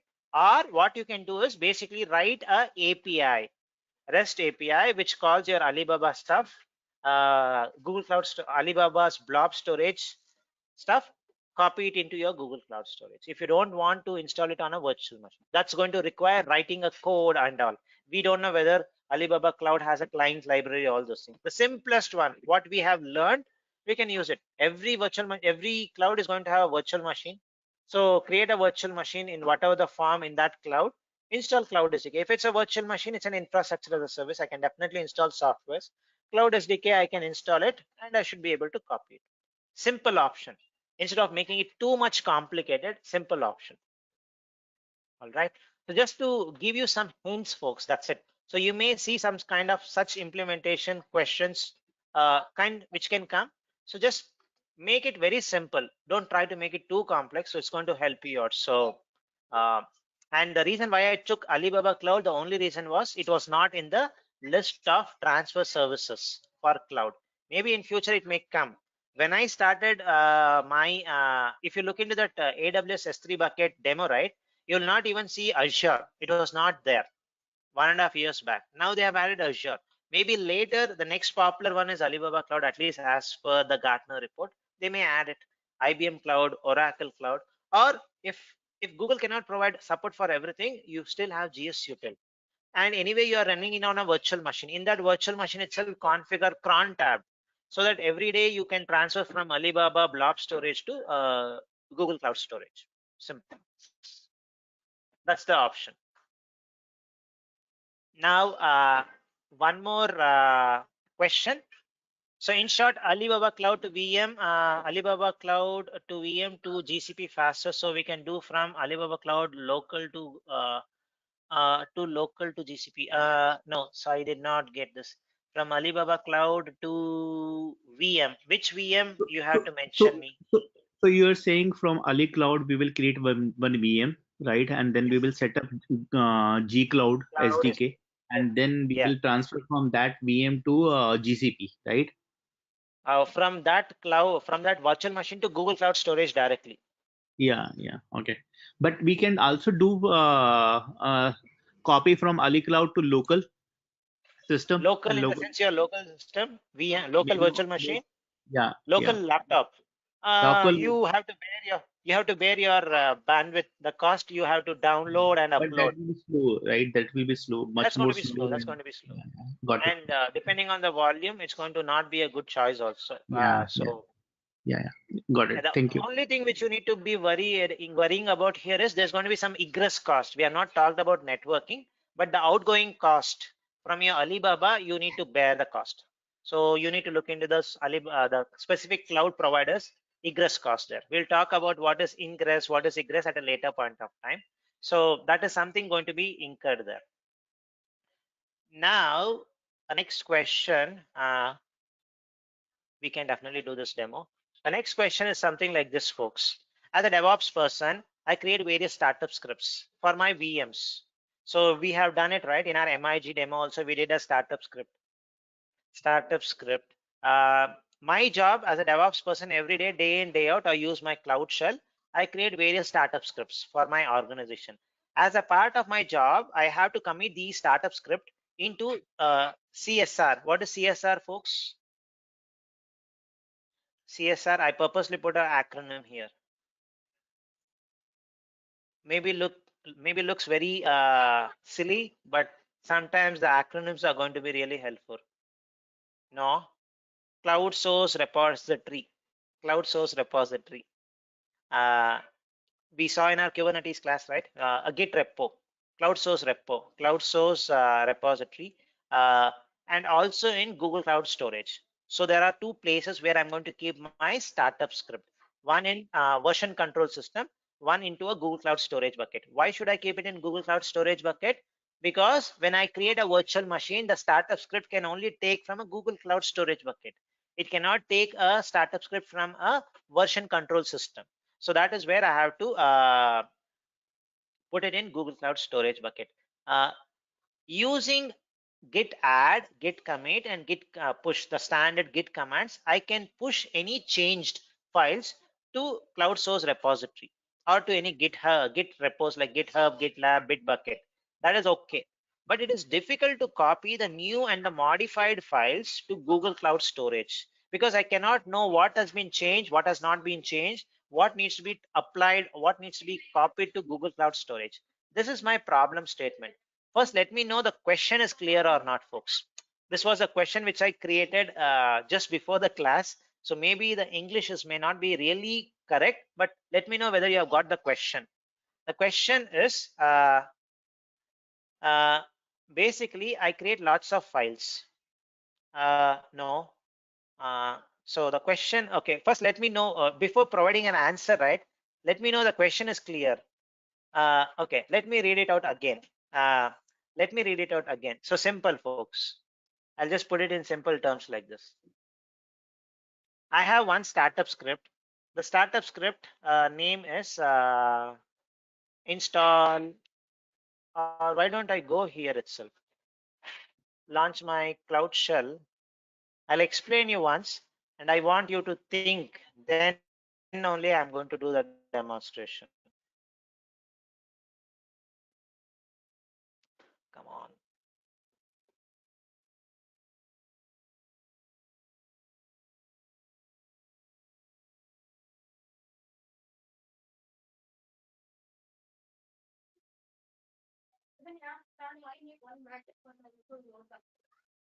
So these are two startup scripts which I have, folks. Install Apache 2, then in some custom scripts which we use for our MIG. Now this is in my Cloud Shell. As a DevOps person, I always create these n number of scripts. Now to keep a track, right? To be on the safer side, because Cloud Shell is ephemeral. After 120 days, if you don't actually use it, it's going to take off all those things. So it's going to be taken back. So after 120 days. So to be on the safer side, I push everything to my Git repository. In Google, I'm going to use something called as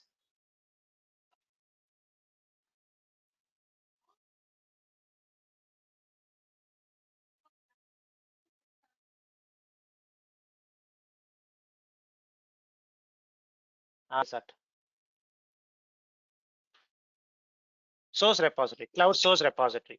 I put everything into my cloud source repository so that I keep a track. I keep a track. What are the changes? And if any change I do, it's going to be kept there. Similarly, I have to keep a copy of the startup script in a Google Cloud Storage bucket. Why? Because when I create a VM, the startup script always expects either you put it inline locally to the VM in the VM itself, or put it in your Google Cloud Storage bucket. So I cannot read it from a source repository. So if I just go to my startup script, yeah, either I put it here or I put it as here, startup hyphen script hyphen URL. I just mentioned the Google Cloud Storage bucket details. So hope the question is now clear, folks. Question is clear. But any changes which I do to my Google Cloud Storage bucket, sorry, any changes locally which I do, those changes can be picked up very easily by my Git, because there's a track which it can keep a track. Yes, this file has been changed. This has been changed. Only push this. Don't push any other files. That kind of a stuff it's can to do. But with my Google Cloud Storage, I cannot do that. So what is the option which we can do basically? First, let me explain this entire stuff via a small demonstration. Then you can give me the option. But before I proceed further, versioning is not going to help you out. Let me be very clear. Versioning is not going to help you out. So totally take it off. from your mind, versioning is not going to help. What is versioning going to do is basically you can have multiple versions. So maybe I'll try to show you this demonstration first, then ask you the question. So first of all, what I will do is, folks, I'll create a repository.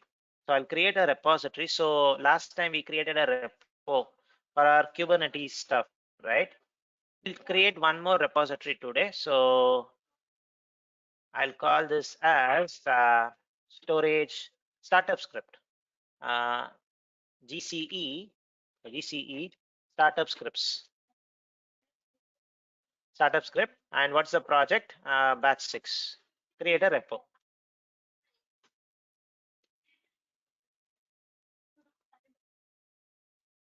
So create a repo.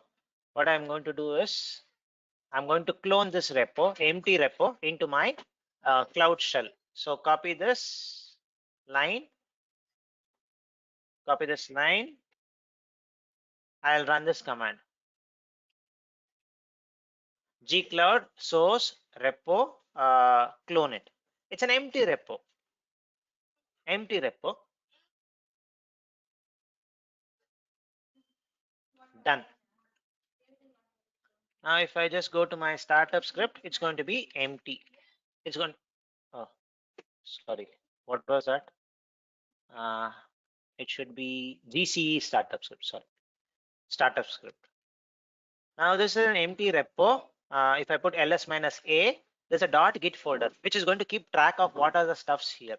Now first time the repo is there, so I'm just going to copy some code, startup scripts.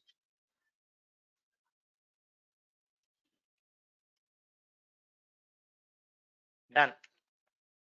Now the two files are there. Now if I do git status, it's going to say there are two files for Mahesh which is not committed. Let me add it. Git add. So it's going to be in the track, new files. Now I do git commit -m, first commit. Done. Git push. I push it to my source code repository. Now the files are there.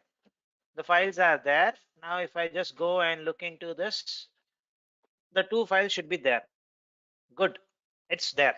Now, as per the requirement, I have to keep it in a Google Cloud Storage bucket also. What will I do? Basically, I'll go create a bucket also.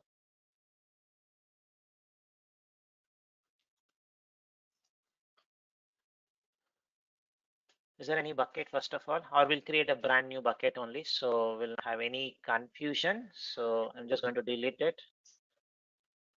The reason why I keep deleting the older one is not to conflict with the previous demos which we did.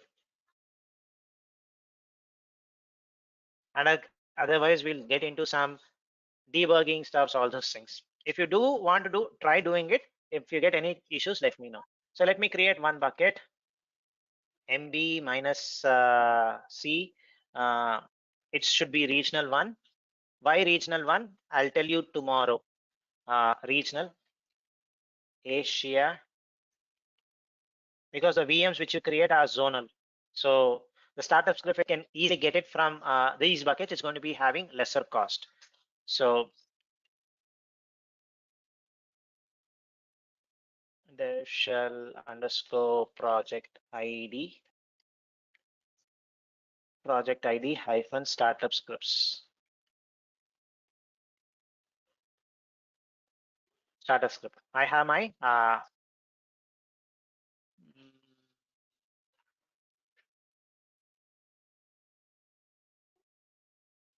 I mentioned the zone. It should wrong. It's a wrong thing. So okay, the script is there. As per my requirement, as my day-to-day work, what I do is gsutil cp star dot file.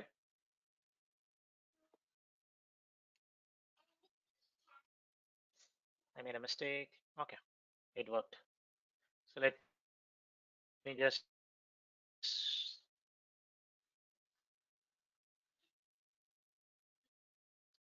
Okay, it created something like this. 1 minute, folks. Let me just delete it.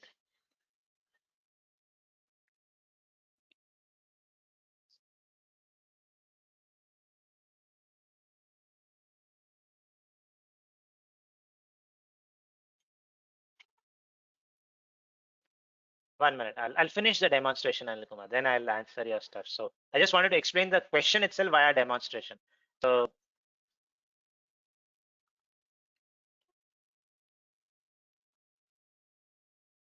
file is copied. Now I have the source content in track in my source repository. I have my startup scripts in my Google Cloud Storage bucket. So far it is good. Now there's a requirement which comes. The management says you have to edit this file, Mahesh, so that something needs to be added. So what is that file change? I'm going to do some edit to this. So they wanted to capture certain more components to be installed. So maybe they are doing some on networking. So apt get install trace route. So this is something which I wanted to install as a part of the startup script. So a new entry I have added. Now, what was that file which I changed? Install hyphen apache2.js as such. Now, if I do git status, it keeps a track. What you changed, it keeps a track because that's a capability of a versioning system. So it can keep a track of that. Now, meaning I can only do git add install. It's going to be there. Git commit -m second commit. Git push. It's going to be there. So my repo, if I just go and see it, it's going to be perfect with those changes. Changed it, it's there. And if I look to those changes, what was the second thing? It's going to show me point to point what was the changes done. Everything is going to be there. Good. Now I have to do the same thing to my bucket also, right? That was a whole requirement. So now I know only one file. I can do what? I can do something like gsutil cp install, something like this. I can do it. But if there are n number of files, how will I sync the content in my bucket, in my folder, to that specific bucket? This was a whole question, folks. This was a whole question. Now I cannot remember every time which bucket, or maybe I have to look here, look into this versioning, see what file was changed, only choose that. But it's going to be time consuming, hectic. So then, yes, now Anil Kumar got it correctly. So now I have to keep the data synced between a folder and a bucket. So in that case, versioning is not going to come. So that's where you're going to use something called as rsync. So you're going to use rsync, which is going to keep the folders up to date. So let me show you how this is going to work. So this was something which Vivek was also saying, do we discuss rsync? So I mentioned we are going to discuss today. So this is the use case. So now the question, hope the question is clear, folks. We do some changes, but how we are going to keep the data in sync with other things. So let's try whether it's going to work. Um, yeah, thank you for that this thing. So maybe you can put it to everybody, Anil Kumar, so that they can look into that. So now what I'm going to do is I'm going to use this command gsutil ls. So only one file was changed, gsutil rsync. So if you want to run it in a multi-threaded fashion, no problem, run it. No problem, run it.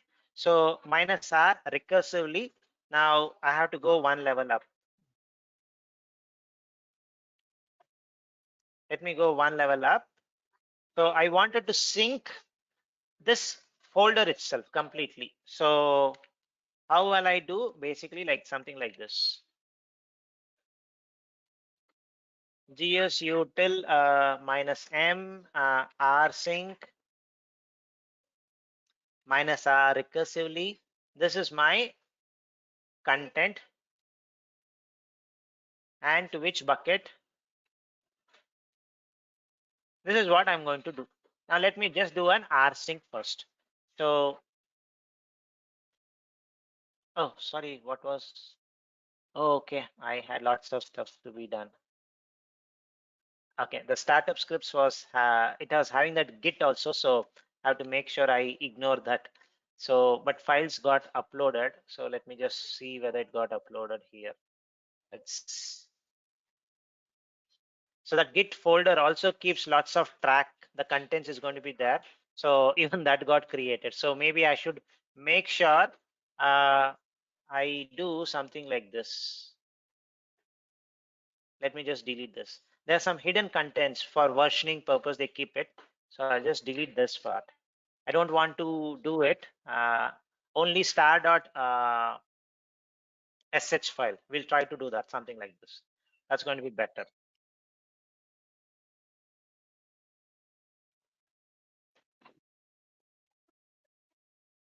Something like this to avoid any unwanted content to be synced. So let me just do this. Exclude. Is there an option of exclude? Let me try it. Let me try this option first. Is there an exclude option? I have to try it.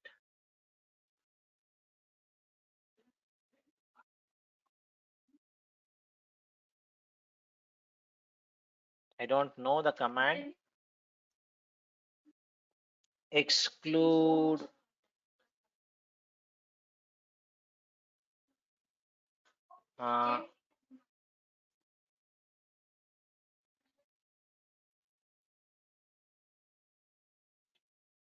Skip the objects.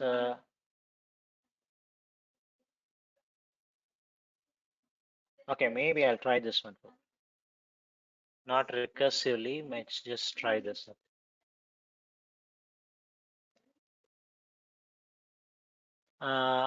Source. Okay, thank you. So minus X is a exclude one is what it is showing. Basically, let me try it. Oh, you have to put a pattern like that. Okay, that's a syntax basically. So can I try this one? Is it going to work? Star dot star slash star dot, sorry, dot slash star. Okay, sh, the folder. Yeah, this is the one. Let me see whether this is going to work for me. Awesome. Thank you. So it has now synced. Nothing has been changed basically. Now, let me update it. Thanks a lot, Anil Kumar. So now what I will do is do a small change one more time. Edit.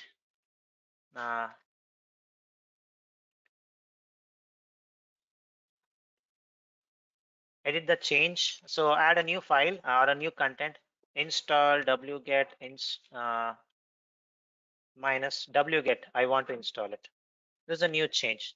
Now, if I go inside this,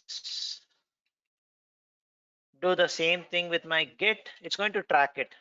We know it can track it. It tracks it very well. What is the file? It's going to do it.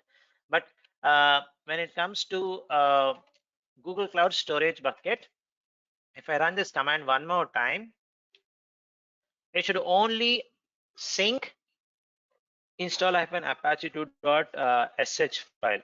Nothing should be done because it's synced. Let's see whether it's going to work. Is it not working? Maybe this command is not working.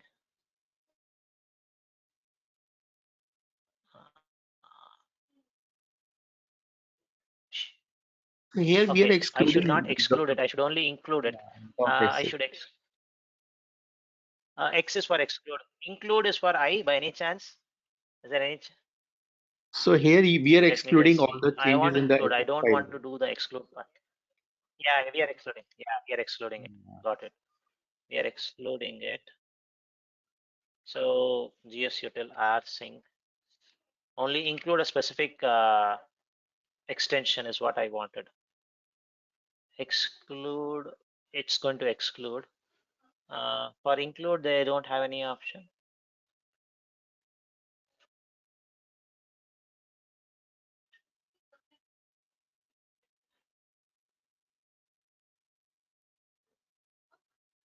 There's going to be one we just need to explore. That's it.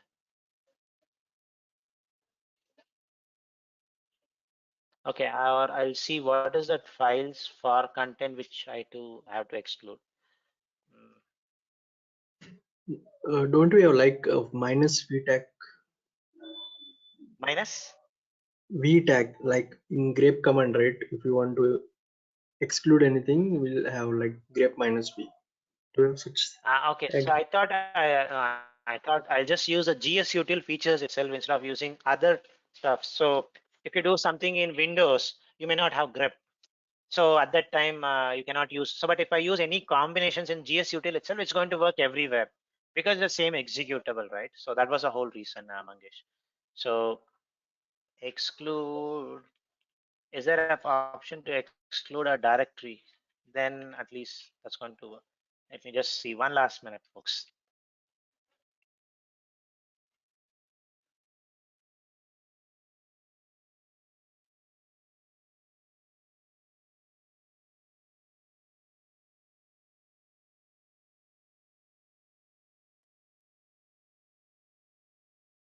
Okay.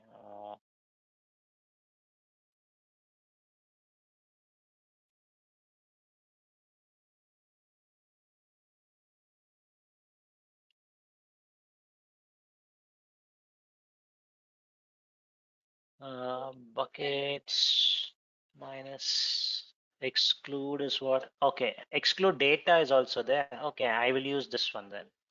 Okay, I'll just use this one.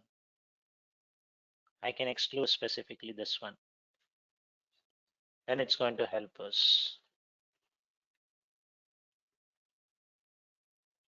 So instead of this, I'm going to mention it as dot get then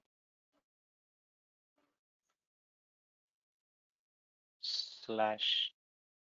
Is it this slash? Yeah, this slash.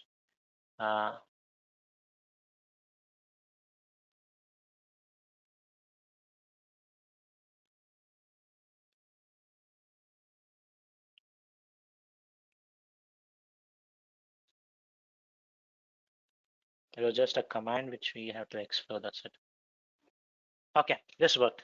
So we just tried to do only the sync, exclude this dot get, which excluded it. Only the changes which we sent is going to be there. So now if I just view this object, gsutil cat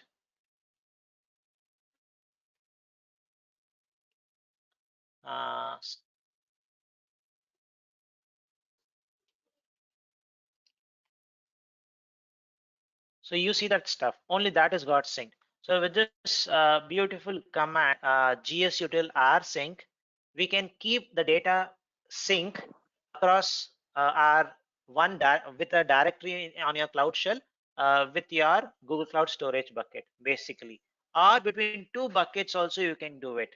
So now we have just added a startup script in one regional bucket, Singapore. Uh, for VMs getting created in Singapore, reading it from this is going to be an easier one. So the egress cost is going to be less. But if I have a VM which is in US and I want to use the same startup script, I will not use this bucket. What I will do is I will have one more bucket where I can use rsync between two different buckets. So I can sync between a directory, a local directory and a bucket, or between two buckets in Google Cloud Storage. So two options are possible with rsync basically. So I could have just mentioned rsync the option, but I wanted to show you a use case which could be helpful for you. That was the whole reason why we did this. So thanks Anil Kumar for giving that exclude command. That was really helpful. We'll stop it here, folks. Any questions? So the option for this is GS util rsync. Tomorrow when we resume, we will talk about data encryption. Go ahead, there's a question. How did you do that gsutil minus help command? Just to check. Okay. you always type what is the stuff which you want till you know maybe half of the command. So maybe if you know GS util CP, afterwards you don't know, just put hyphen help. It's going to show you the manual page, like a Linux, Okay. usually the Linux style. So I was interested in only the GS util rsync, so I just used rsync hyphen help. Okay, got it. Thank you. Good. Any other questions, folks?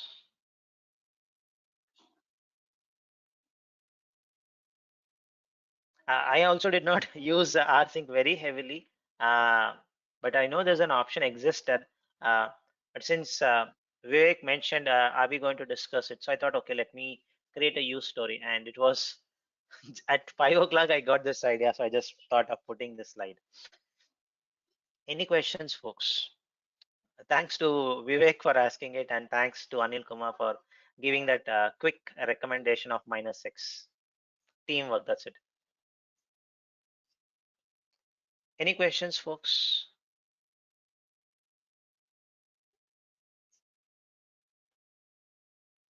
So I always used to use a CP command because rsync was never clear to me, though I read one or two times. But going forward, I will use rsync.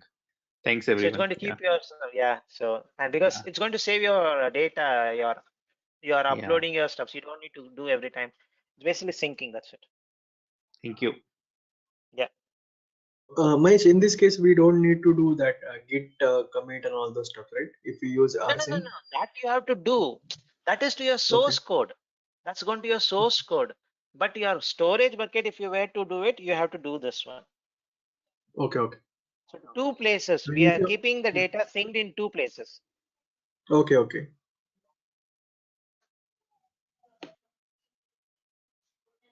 Because here the startup script is in Google Cloud Storage only, basically. That's the reason.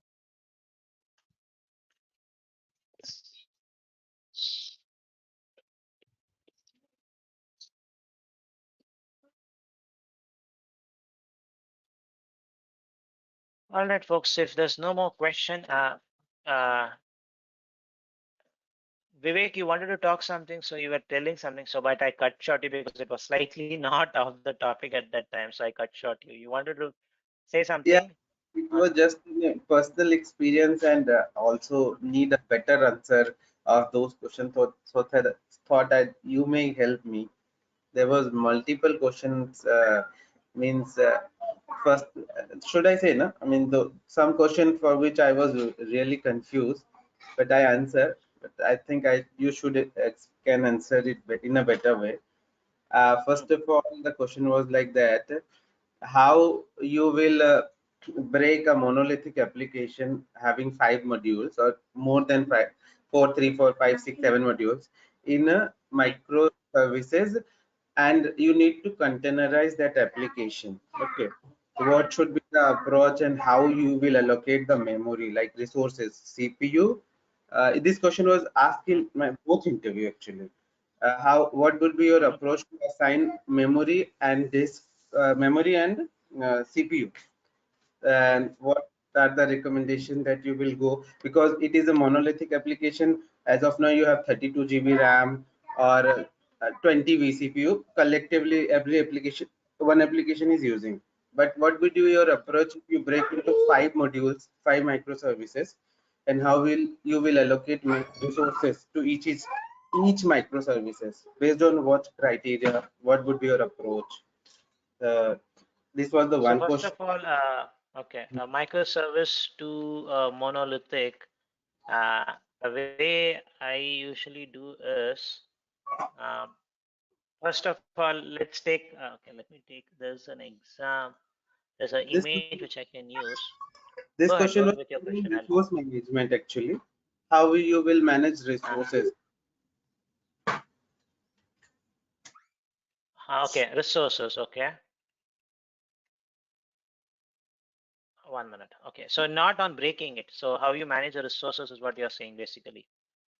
There was two questions, and how will you break it, and how on what criteria you will assign memory and CPU?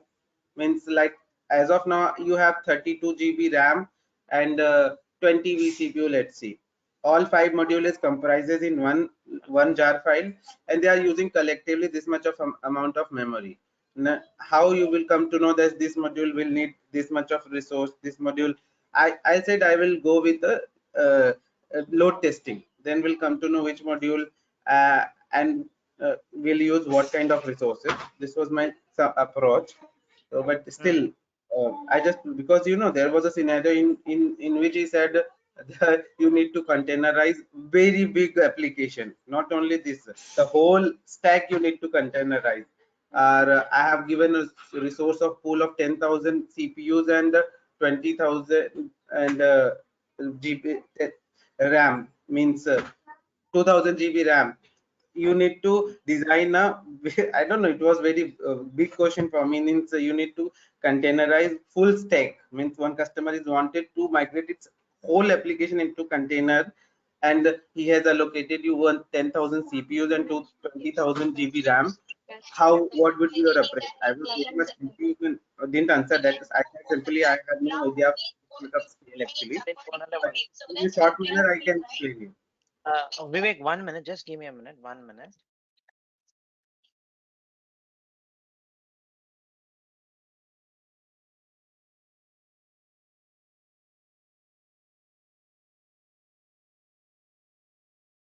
Vivek, can we take this question tomorrow? Sorry, I guess there's a class for my daughter. I have to use the laptop there.